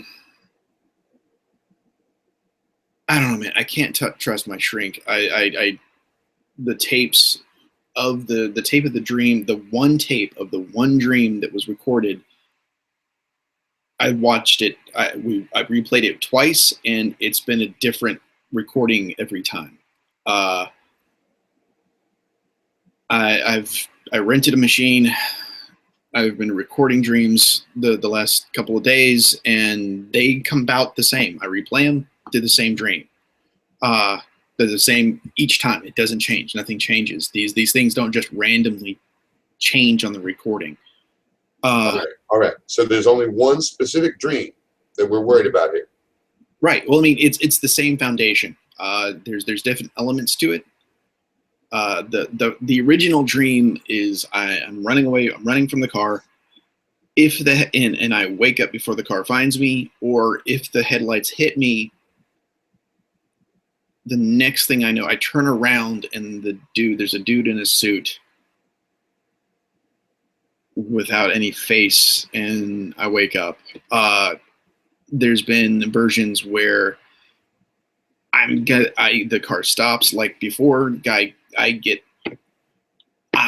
out of the car, come to me, point a gun at me. There's been another time that I straight up, the me in the car comes out, walks over and shakes me. So and there's been another one where the thing fucking melts, where the car melts. The only consistent thing is that the thing in the car is me.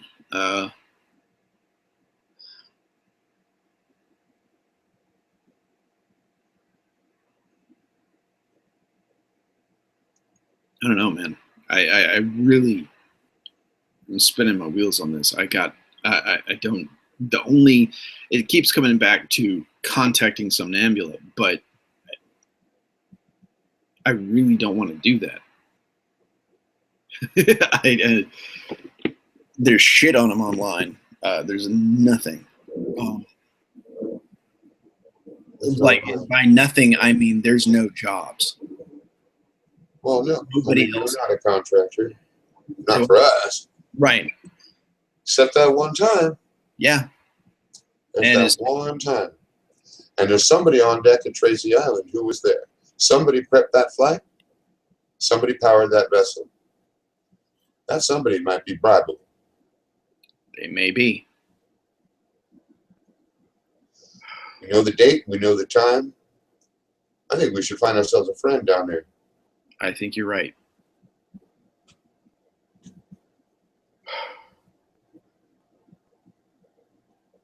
I'm due. I have clear. I can go back and forth, man. I'm working weekly, so I'm slipping every week. So I don't see why. I've got regular access to the field. But yeah, we definitely need to check that guy out, see who it was. It's the only other lead I can think of. Donnell nods his head, and Miles Davis' solo begins. Donnell closes his eyes, and we end scene. All right. Now, between you and Donnell, working the grapevine, working your contacts, we can probably zoom through a little bit of downtime trying to figure out a contact down at Tracy Island. Do we have street smart skill or anything we want to use to our advantage that you think might help you here? Do you have any life-shaping events that you think might help you here? And by the way, remember that you can always call for a character development scene once per session. Although I think in this session, most of the scenes have been pretty character development. Right. Yeah, I don't have much in the way that I'm pretty specialized. I'm a slip nerd. Yeah, we're gonna call it charm. Okay. And we're gonna make it hard because there's some security involved. So before, I'm gonna do the same thing for Donnell. Snake eyes. Well, yeah.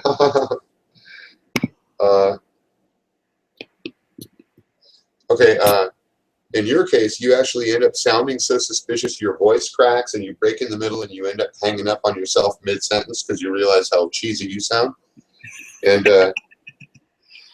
it causes the person to call you back and ask if you're okay. Long week, man. Thanks. But Donnell does have something. Okay. He says if we can come up with 3M, I got the coordinates. I got it. Not an issue. All right. We're going to pay the man, and we're going to take a little trip. We're going to meet him down Sacramento way, not at Diaspora Ranch, but somewhere near. Okay. So you guys go to this medium-sized apartment complex not far from Diaspora Ranch. It's just about sundown by the time you get there, and you pull down this long alley to go into the guy's apartment, passing this playground area on your right. You get up to the apartment, the guy is one of those bachelor techies. He's got like everything in his apartment is outfitted with the highest grade sound system and the highest grade tri-D viewer and the highest grade. And he's actually got one of the Somnambula tape machines. So he's got like the cool yuppie everything because he's got tons and tons of disposable income and nobody to blow it on. Right. For 3M, he turns you on to the coordinates, which are on a little disc that he gives you. Data discs are about this big. Mm-hmm. And he sits down with you guys. He and Donnell have talked a couple times. Yeah, I had the guy's name written down. Hang on a second. It's Jacko. Yeah, Jacko Constance is this guy's name. Jacko is a deck foreman at Tracy Island. He actually worked with Zion Diaspora on the TRAP-1.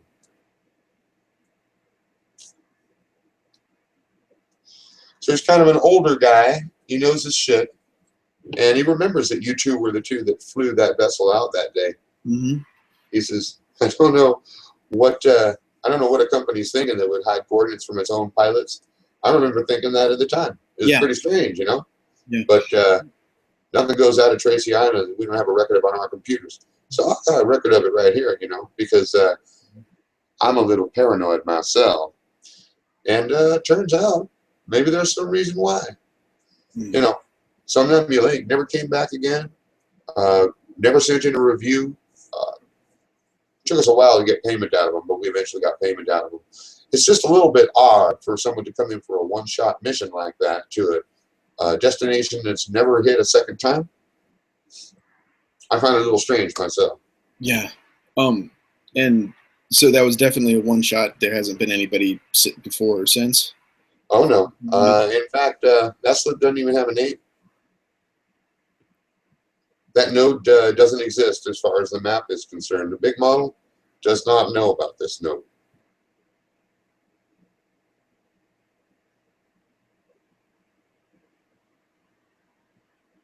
But I do.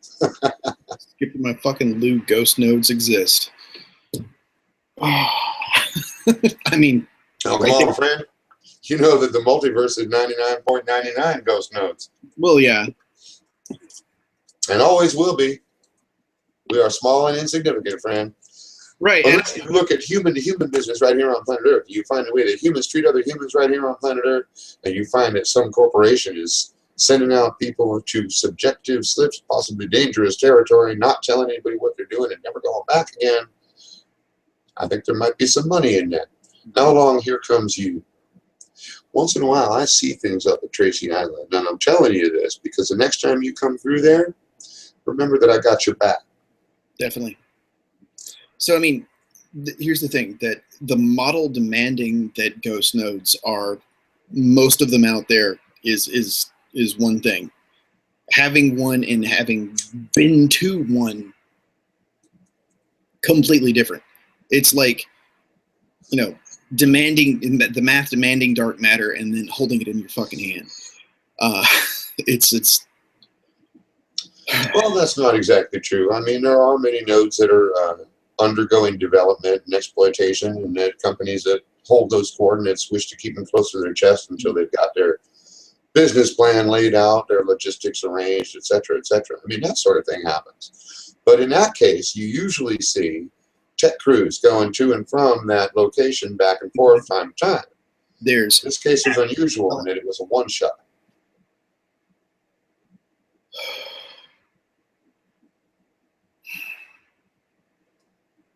Now, you know, we have drones to do this kind of thing. If he was interested in seeing if there was any life forms or useful resources or whatnot, would have been cheaper to send a bot. right. I mean, and it was. I mean, I guess it was Earth normal. I don't remember. I don't know. Fuck it, man. I think, yeah, I think we need to hit this node. At least I need to. I got to see what's going on. I got to see what's there. I got to see what this is. Because this is. There's one thing that works to your advantage. I mean, if you care. Since this is an off-the-record node, if you're the first one to publicize its location and deliver its coordinates to the big model, you get to name it. Yeah, like stay the fuck away, Stan. That's your privilege, my friend.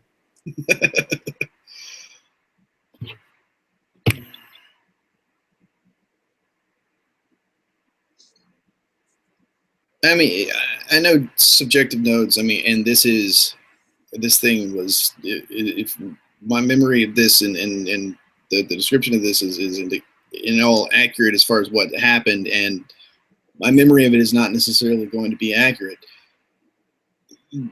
This is as subjective as they come, and I mean, that was, fuck, you know what? I don't know what Somnambula did, so I really don't even know if what I'm about to say is true, so never fucking mind. Forget I was going to say anything. Because this whole thing just doesn't make any fucking sense. Are there any spare ships? I mean, all I need is a slip box.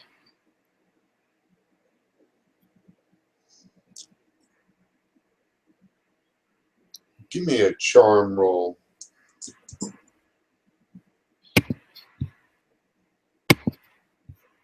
3. 4. Yeah, that ain't gonna do it. There's nothing I could do that wouldn't be seen and questioned by someone up there. Yeah. I get that.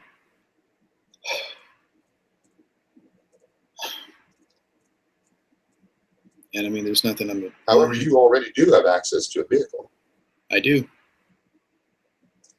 It's parked in Bay 2 right now.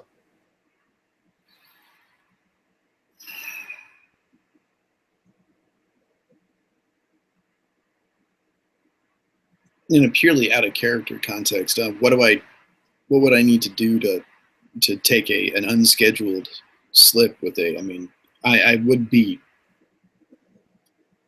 abusing my access at this point. You would be abusing your access. You would be using company property for personal purposes. Right. But you are also speaking to a deck foreman at Tracy Island. Right. So if you could arrange it at off hours, Mm-hmm. he might be able to arrange it so that almost nobody knows it was even done. The only thing you'd have to do is make sure that the power is replaced and the ship is unharmed. Well, yeah. So yeah, I think I want to take Buck to this this ghost node. I think that's an awesome idea, and I need more coffee. Cool. And I need to take a break real quick too. Ladies and gentlemen, we now pause for station identification. This is As If Productions. This is Day Trippers. We're going to get some coffee and take that bio break, and we'll be back in 2 minutes. Cheers.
I go out, I come back, there's kittens in my room. I had to get rid of the kittens. Now, having committed the grievous sin of dead air, like the worst of all media sins, I'll come back and just sort of talk a little bit. What you're seeing here is episode 2 of a Day Trippers campaign starring Nikos Carcosa as Frank Frass, a very confused young day tripper who has recently found out that his memories are impossible, and he discovered in his first trip that there is some sort of connection between human beings and some ancient religions to a 20,000-year-old race of god beings who left big stone heads scattered throughout the universe. So these are the 2 stories that we've got running in parallel. And this particular one focuses on Frank and the bizarre dreams that he's been having for the last year since he came back from a subjective slip to a dream that seems to have been his own. Pretty freaky shit. Inner space and outer space intermingled.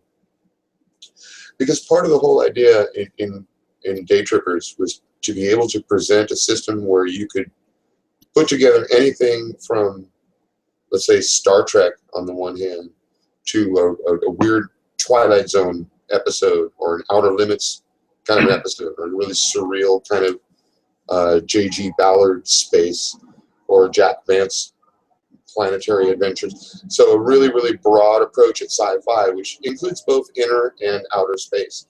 The subjective, symbolic, psychological side of science fiction is what the game is built to explore. And here's Nikos. He's back. Yay! Speaking of, he's the terrain we're exploring as well as the observer doing the exploring. Because in DayTrippers, you can confuse the territory for the map.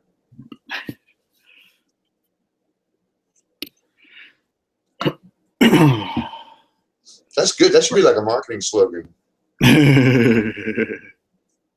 Indeed. DayTrippers is the first anti-Korzybskian game.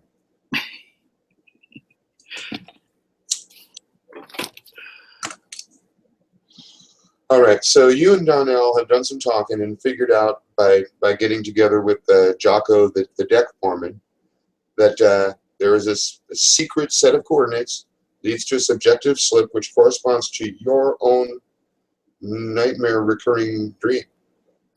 Now you've got it on a disc. It's in your little hand, and you've decided to take Buck down there.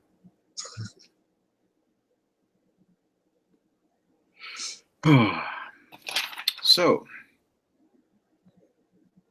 I'm going to suit up full just to be on the safe side. And if I need to run some rocket boots would be kind of handy.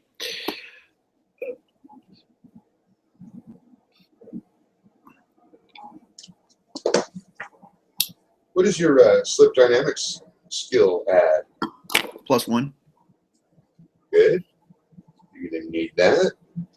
As you program the course, you get a +1 from Buck the computer. You get a +1 from your own skill, and then it'll be a brains roll. So you're taking a +2 on that. 6.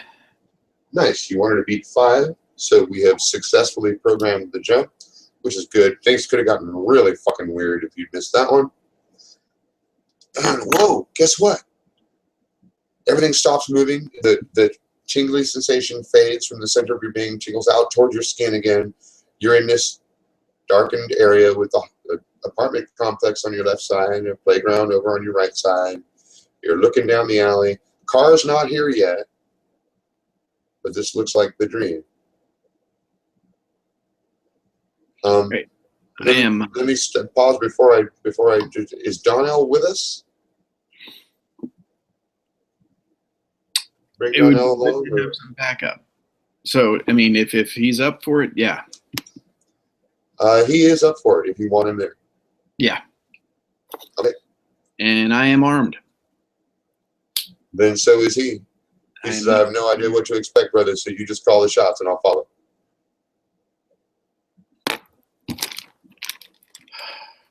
I'm gonna go to the playground. It's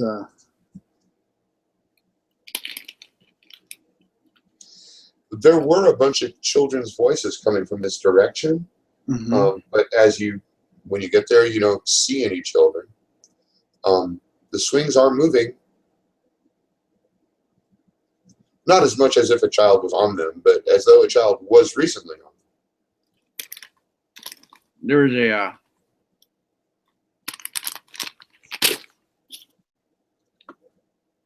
an adaptation, a short story adaptation of Bradbury's The Playground, and oh yeah, the playground's always kind of been what this thing. It's not something that was because the base apartment complex was an actual place I lived, but the playground was never actually there. There was a playground there, just kind of it was off the property, kind of shitty, kind of rusty. But it was the set from that teleplay that has always kind of been the playground here.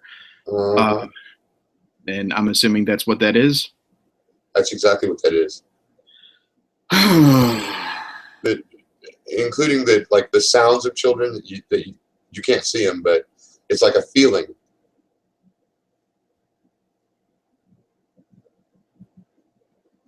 I'm going to sit down on one of the swings. Of course, everything in a dream world has sort of, like a numinous quality to it, right? I mean, you are in a dream. You know you're in a dream. It's actually very much like having a lucid dream, except for in your case, it's doubly lucid because it's in a dream that you actually recognize. But sometimes it's kind of hard to remember that you're awake. Right.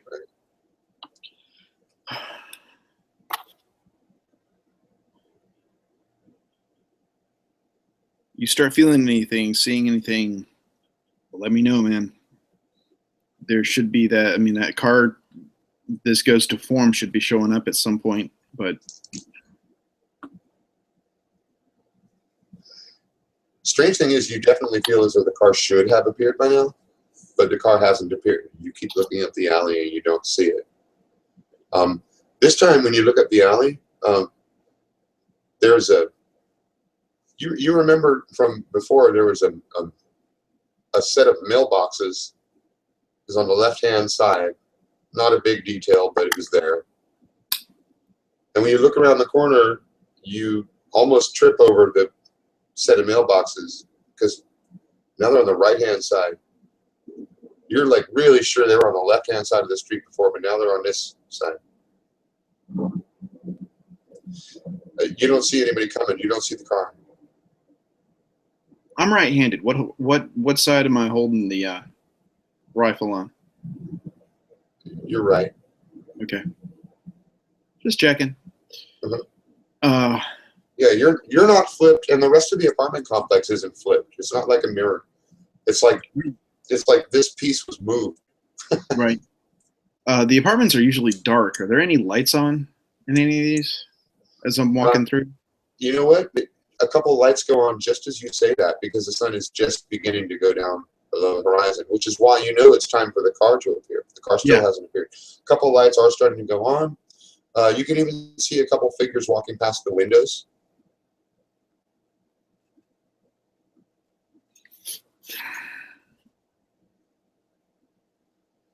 Darnell is looking around. He's got his weapon out. He's like, I don't know what we're looking for, brother. I really don't know either.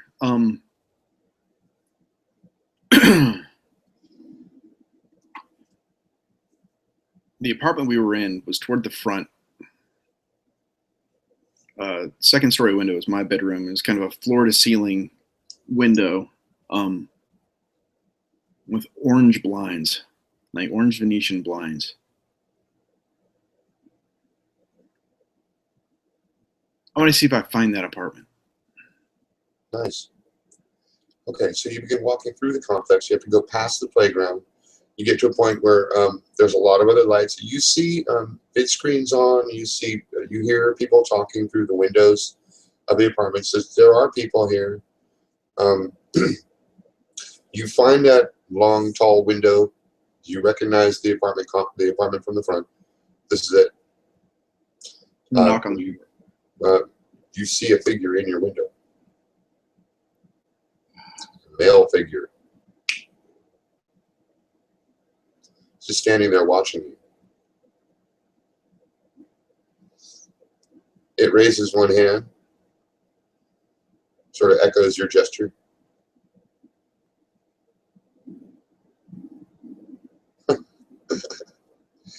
It moves away from the window. Knock on the door.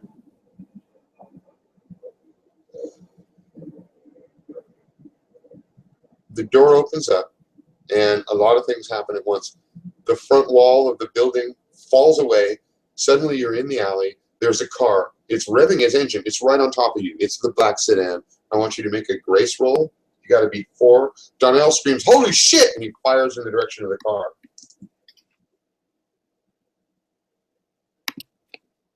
Got a 5. Nice. You dodge easily out of the way of the car. It is you driving. It nearly guns down Darnell. It pulls off into the front portion of there's an open space between this building and the next building over. The door is thrown out. You step out of the car, full speed, gun out, and fire. We need to make a couple die rolls here. What is our grace, by the way? I got the same grace as you. 3.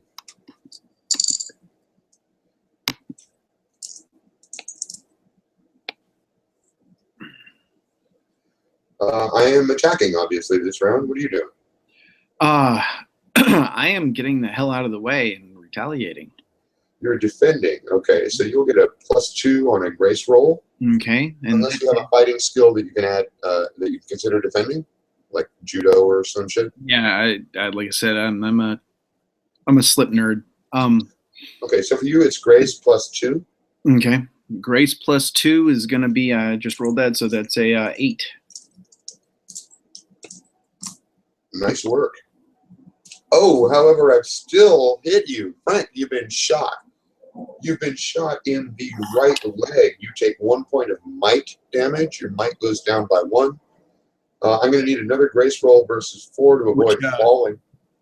Sorry? Yeah, which also puts me at a 0 might. All right. Yeah, it means you're stunned and incapacitated for the next frame.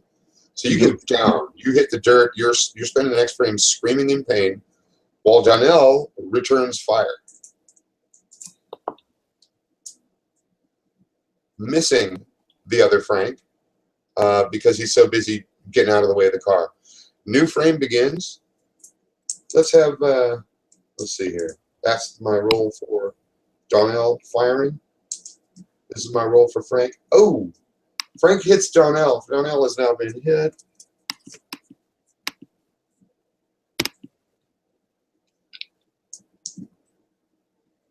Donnell also goes down. The next frame, you are looking up the barrel of a gun. It's you pointing your gun in your face. And he says, "You're staying here, fucker." Who the fuck are you? He shoves the gun up against your temple. He grabs you by the lapel and yanks you up. Are you going to fight back? Or are you going to let him stand you up? Punch the fucker in the face. Punch him in the face. All right. I'm not defending right now, so just go ahead and make that a might roll. Just a sec. Got a 3. You do hit him in the face, but he does not let go of you. So he'll have a bruise tomorrow, but he gets you basically up on your feet. What he's trying to do is shove you into the building. The front wall of the building is fallen away, but you can still see the living room inside. You can see all the furniture and shit. The car just like came out of nowhere. Mm-hmm. This is a dream, after all. He's trying to shove you into the living room and up, actually, into your bedroom. And he's shouting, "You're staying here. You're staying right the fuck here where you belong." I'm gonna try to toss him to the damn ground. Basically throw my body weight. If we're going up the stairs, I'm gonna throw my body weight into him. Try to knock him down the stairs. Okay, we're gonna do that roll in a minute, but you're gonna have a -1 because while you're doing that, you realize that you're a lot younger and smaller than he is. I mean, you're like a teenager, and he's a full-grown man. So now you can go ahead and roll. This is going to be, I guess, might to resist this. At a -1. That'll be a 3. No. He's carrying you like a bad child by the scruff of your shirt and the center of your back, pushing you up the stairs to your bedroom, where he kicks open the door and pushes you onto your bed. Just tell me who. Yeah. Okay. Go ahead. You want to say something? Say. Who are you? What the hell? I'm you, motherfucker, and you are staying here where you belong. I got enough of this shit. What do you mean, where I belong? It's starting to seem to you like, okay, this is like deja vu. You remember seeing you before, and you were a kid, and you're a kid now. But he was a grown-up. You know what? Make a psyche roll. Just roll as high as you can and see how high you get here. Yeah, not too much. Come here. Got a 4. more.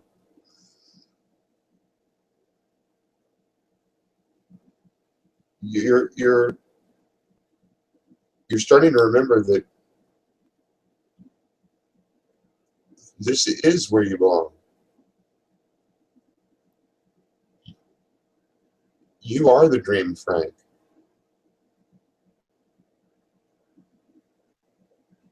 Where's Darnell? Still outside, I'm assuming? Uh-huh. On the ground. Darnell's outside calling your name.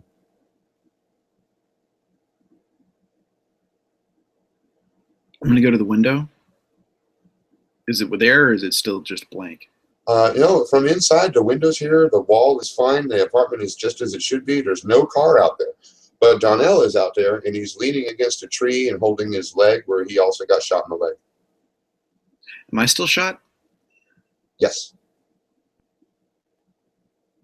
I wave to him. You're not bleeding now. You feel pain?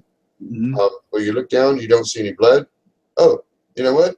You don't see a wound. It's just, oh, you know what? It's fading. It's just a little, it's like a bruise. Wait a minute. No. You're not wounded at all. Okay. Now the other you is shouting at you. He's got the gun. He's saying, are you going to play along or do I have to tie you to this fucking bed? Okay, look. I don't remember shit. Okay? I don't remember shit from that slip with Somnambula.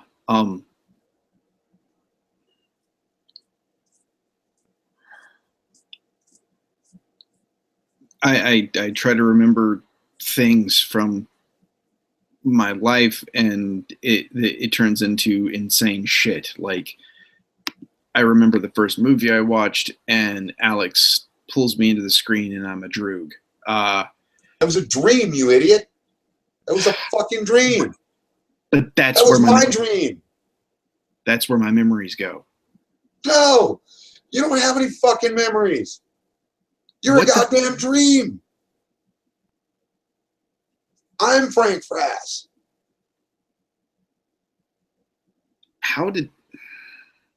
What happened? Just fucking run me through it, man.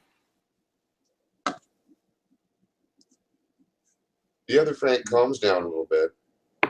You are, you're in your pajamas. You're a teenage kid back at home. You're wearing your pajamas like on a sick day or something.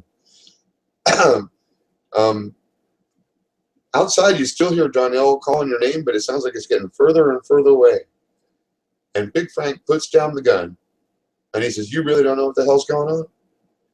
No clue, because I feel an awful lot like Frank Frass the last while, man. Well, that makes two of us. Look, I signed up for a job. It was for Somnambula. They sent me here. They're doing some sort of experiment, something to do with me. But somehow, I didn't get back. You got back instead. I've been trapped here. I don't even know how long. I tried to communicate with you. The Somnambula job was, what, a year ago?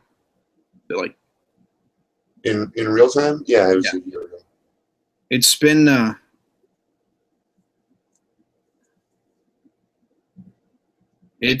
like 370 so days since I came back from that slip, man. Didn't you hear me? Didn't you see my messages? Did you see the dream change? Yeah, I was having dreams. I mean, I was having dreams. I was me trying to contact you. Listen, I don't know how it happened, but you're the one that belongs here, not me. I got to get back to Earth.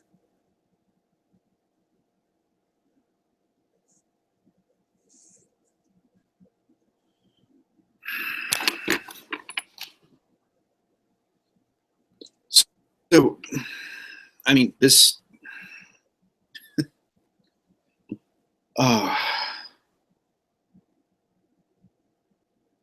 Definitely lends weight to what it's starting to dawn on you right now that all that stuff that you were just talking about, about the doctor and about the tape and about Earth,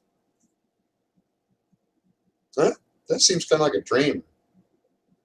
Like you just woke up. You had this dream about being on Earth with some guy named Donnell. That totally doesn't even feel like it happened.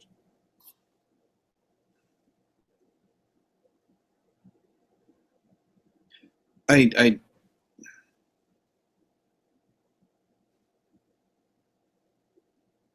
really have no idea what part of this is real, man. I don't. I mean, the events of the last year feel like a dream, but I mean, we're inside a subjective slip. That doesn't mean it was a dream. That doesn't. And listen, there's only one thing to do here, Frank. You know as well as I do. We have to face whatever it is that holds us here. I mean, Doc Martez said it. You know it. Let's go out and find that car.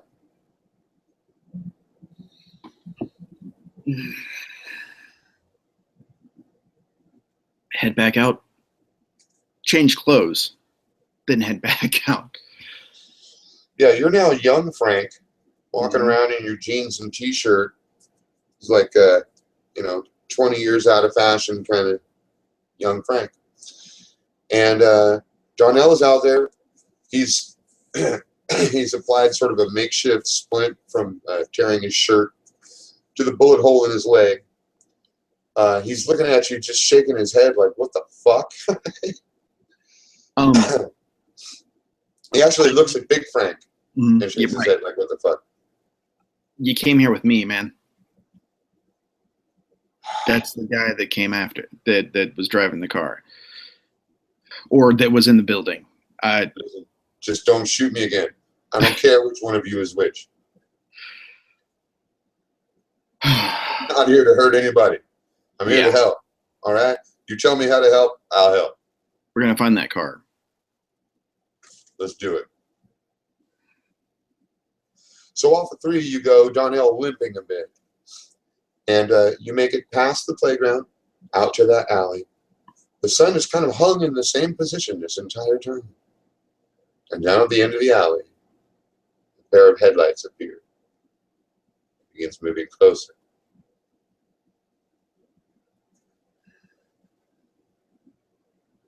I'm going to step out of the way. I don't have my rifle, I'm assuming, or do I? Or are we, all 3 of us are armed? You're all armed. Everybody's armed. Fuck this thing. I'm shooting. You're okay with a big gun. Yes. Fire the car. Okay, this is going to be a grace roll. Mm-hmm. Do you have rifle skill? No, you don't. You haven't been trained yet. Nope. I don't anyway. Neither one of us does. Okay, make it straight up grace roll. Trying to hit a car is easy, but trying to hit the driver is hard. I got a 6. Whoa.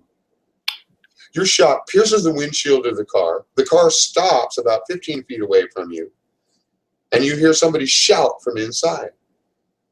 The door of the car opens up. Out steps a man in a violet suit. He's distinguished, bald on top, whitish hair. Give me a brains roll, beat 3.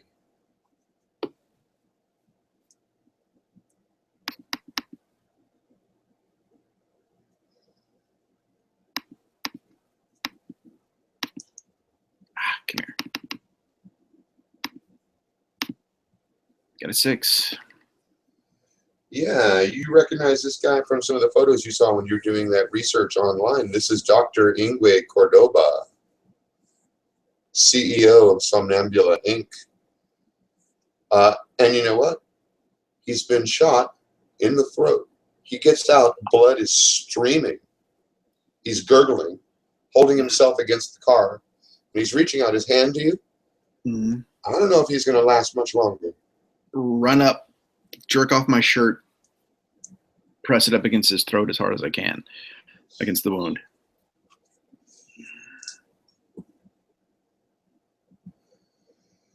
Do you have any medical skill? I do not. Does the survival suit? I don't remember. Does it have a med kit? It does have medical processors on board. Yes. Okay.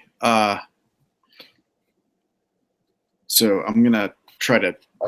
Now, we didn't say you're suited up, but you did prepare for a split. I think we can let that be assumed. Yeah, I did actually say I was going in full suit. Nice. Yeah. It's even recorded. Right on. So yeah. And because this is your own dream, the atmosphere is breathable here. You don't actually need a suit at all. Right. I'm. Guess what? You're wearing pajamas, and somehow you just took the suit off. And it worked. Get him into it. Get this guy into the suit. Donnell has got him from behind. He's holding his arms and making sure that the guy doesn't squirm away. You've got him into a suit. He cannot speak. He's losing a whole lot of blood. Now what? Get that tied up and bandaged up as best as we can, not really knowing what the hell I'm doing. Reach into one of the hip pockets, pull out the tablet and stylus, hand it to him, and say very sincerely, what the fuck is going on? What did you do to me? What is this? How is it I come here and I'm suddenly, we're inside one of my dreams, my recurring dream. I'm teenage me all of a sudden.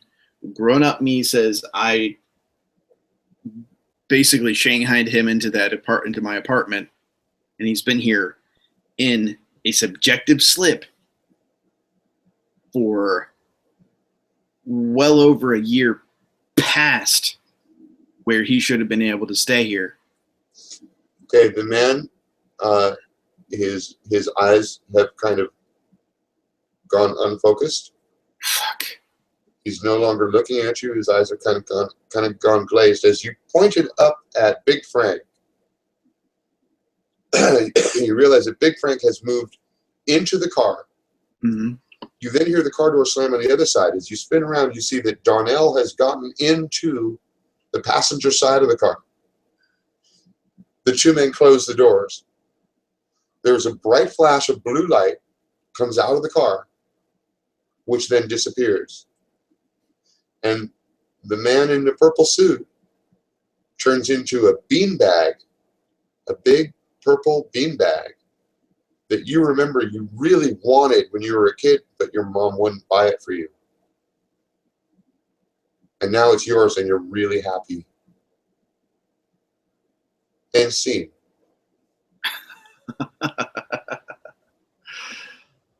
Oh, that was delicious.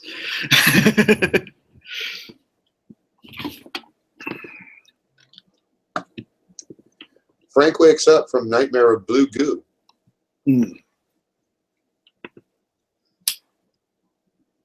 He's in a room with a bunch of tanks. There's a hum of an air conditioning unit. It's cold in here. There's some beeping noises from some computers over on the side. There are two doors, one at either end of the room. And there's a long counter with like some surgical equipment and a sink. There seem to be people in some of these other pods. I'm gonna climb out. Am I connected to anything, or? Yeah, you are actually. There's some wires attached to a rubber thing that wraps around most of your head. Okay, I'm gonna take the skull cap off and climb out and look at the closest tank with somebody else in it.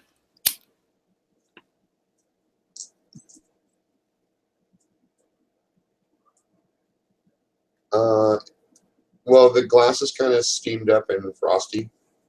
but it looks like a male in maybe mid-30s. I'm gonna open the tank and look at him good in the face. I want to see who this is. It's Frank Frass.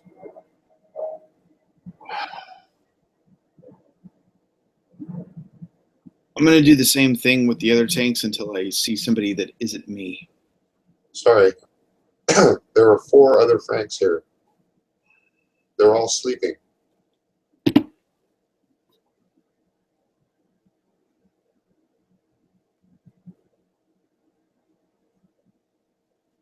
Now that you're closer to the doorway at the end of the room, you see that frosted in the glass in the middle of the door is the S logo of Somnambula Inc. You're in their building. Which not only looks like an eyeball, but kind of a sperm, too. I'm not sure that's insignificant.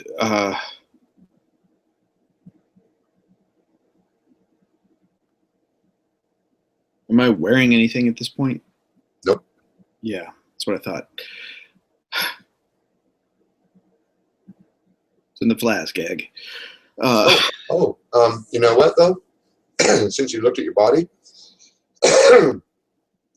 you see that scar on your leg from where you burned yourself on the motorcycle. You see that your second toe on your right foot is a little bit disjointed from that time when you broke it.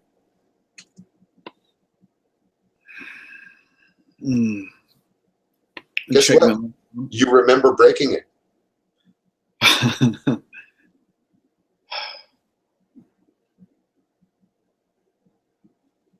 Oh, shit. You remember who Valerie Sims is. You dated for 3 months, and for a little while, you thought you were going to marry her. Shit. So what happened?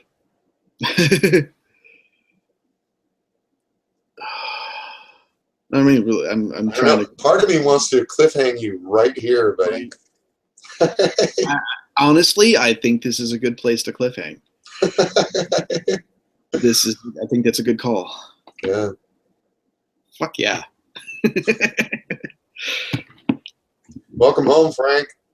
Woo! I think we've in these past 2 sessions certainly illustrated the diversity of the system. Yeah, I think we could say that. Let me add up some experience points really quick for you here. Pencil. Oh, that's 1 slip out, 1 slip back, 1 super success, 1 super failure, 1 node visited, 1 return Earth. Wow, not bad. I'm going to say you saved your own life.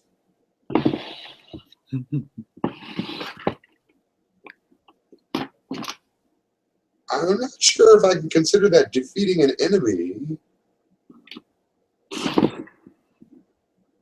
It kind of seems like one or the other. Yeah, it's one or the other. Yeah, either way, it's 1 point. So that gives you 7 XP for tonight. Oh, yeah. That puts me at, where the fuck is it? That puts me at, with what I had spent, that puts me at 12. Hell yeah. I'm going to have to see it, what I'm going to use that on, because that's getting up to usable proportions at this point. Yeah. Yeah, that was diggable.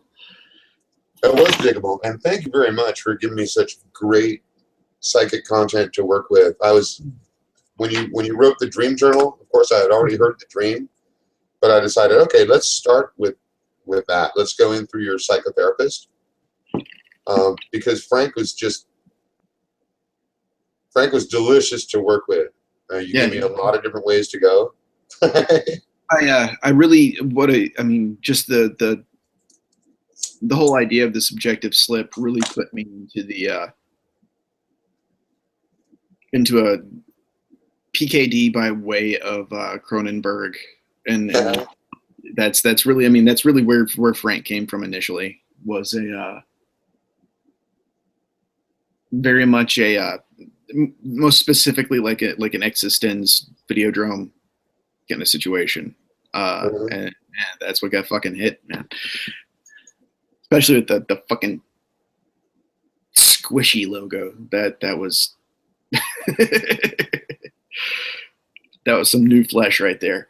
The new flesh. Well, welcome back to the old flesh. It's good to have you back on planet Earth, Frank, with all of his memories. Yay. Yeah, I guess next time we'll pick up with you either getting the hell out of this building or getting up to the top of this building. We'll let you consider that question for next time. Cool. And it sounds like I've got another life-shaping event. Oh yeah, absolutely. I'm not exactly sure how to word it, but think about that. I'll word it and I'll code it between now and the next one. I'm thinking becoming Frank is. And you know what? I might give you just. This is actually not something that I typically do. I mean, it's not my job to advise you where to spend your character points, but it's in the second version of the rules, I added lucid dreaming as a skill, as a capability. And since Frank has been through this weird subjective slip experience and seems to kind of be about subjective slips, I'm thinking that might be a good skill for you to consider buying. And it would give you the ability to actually control subjective slips when you're in them. And that's a psyche skill? That would be a psyche skill, yeah. Okay. So just something to consider. You know, since you got these points, you might want to spend them soon. I can see Frank sort of developing in that direction. Because now that he's been through this, he's starting to figure out the way, maybe not figure out how dreams work, but become more accustomed to maneuvering within them. Right. That's pretty fantastic. So next week, I'm going to have been, next Wednesday, I will have just gotten back from Colorado, leaving Sunday. So, yeah, I mean, I guess I'm good for another session, and that this time frame kind of pretty much works, regardless of what week it is, whether I have my daughter or not. It works fine because everybody's asleep. Nice. And I can steal the Mac. All right, I will go ahead and schedule that then for next Wednesday, 11 p.m. Pacific time. We can do it Wednesday after next, so I can. Wednesday after next. 2 weeks ahead. Weeks. 2 weeks from now, and Wednesday, I'm announcing for the invisible audience. Actually, no, we have one viewer. Hello, viewer. Hello. So 2 weeks from tonight, Wednesday, 11 p.m. It will be session 3 of our Day Tripper Hangout sessions, and who knows who will be playing. Maybe there'll be something else going on. We're not sure where the story of Frank Frass is going, but there's definitely a whole lot more space to discover out there. Frank plays very well with others. Come on board. Right on. So I'm going to sign off here. Thank you very much for playing. That was an awesome game. It was fun, man. Awesome character. And our one viewer, thank you for viewing. And we'll see y'all later. Take care. Bye-bye.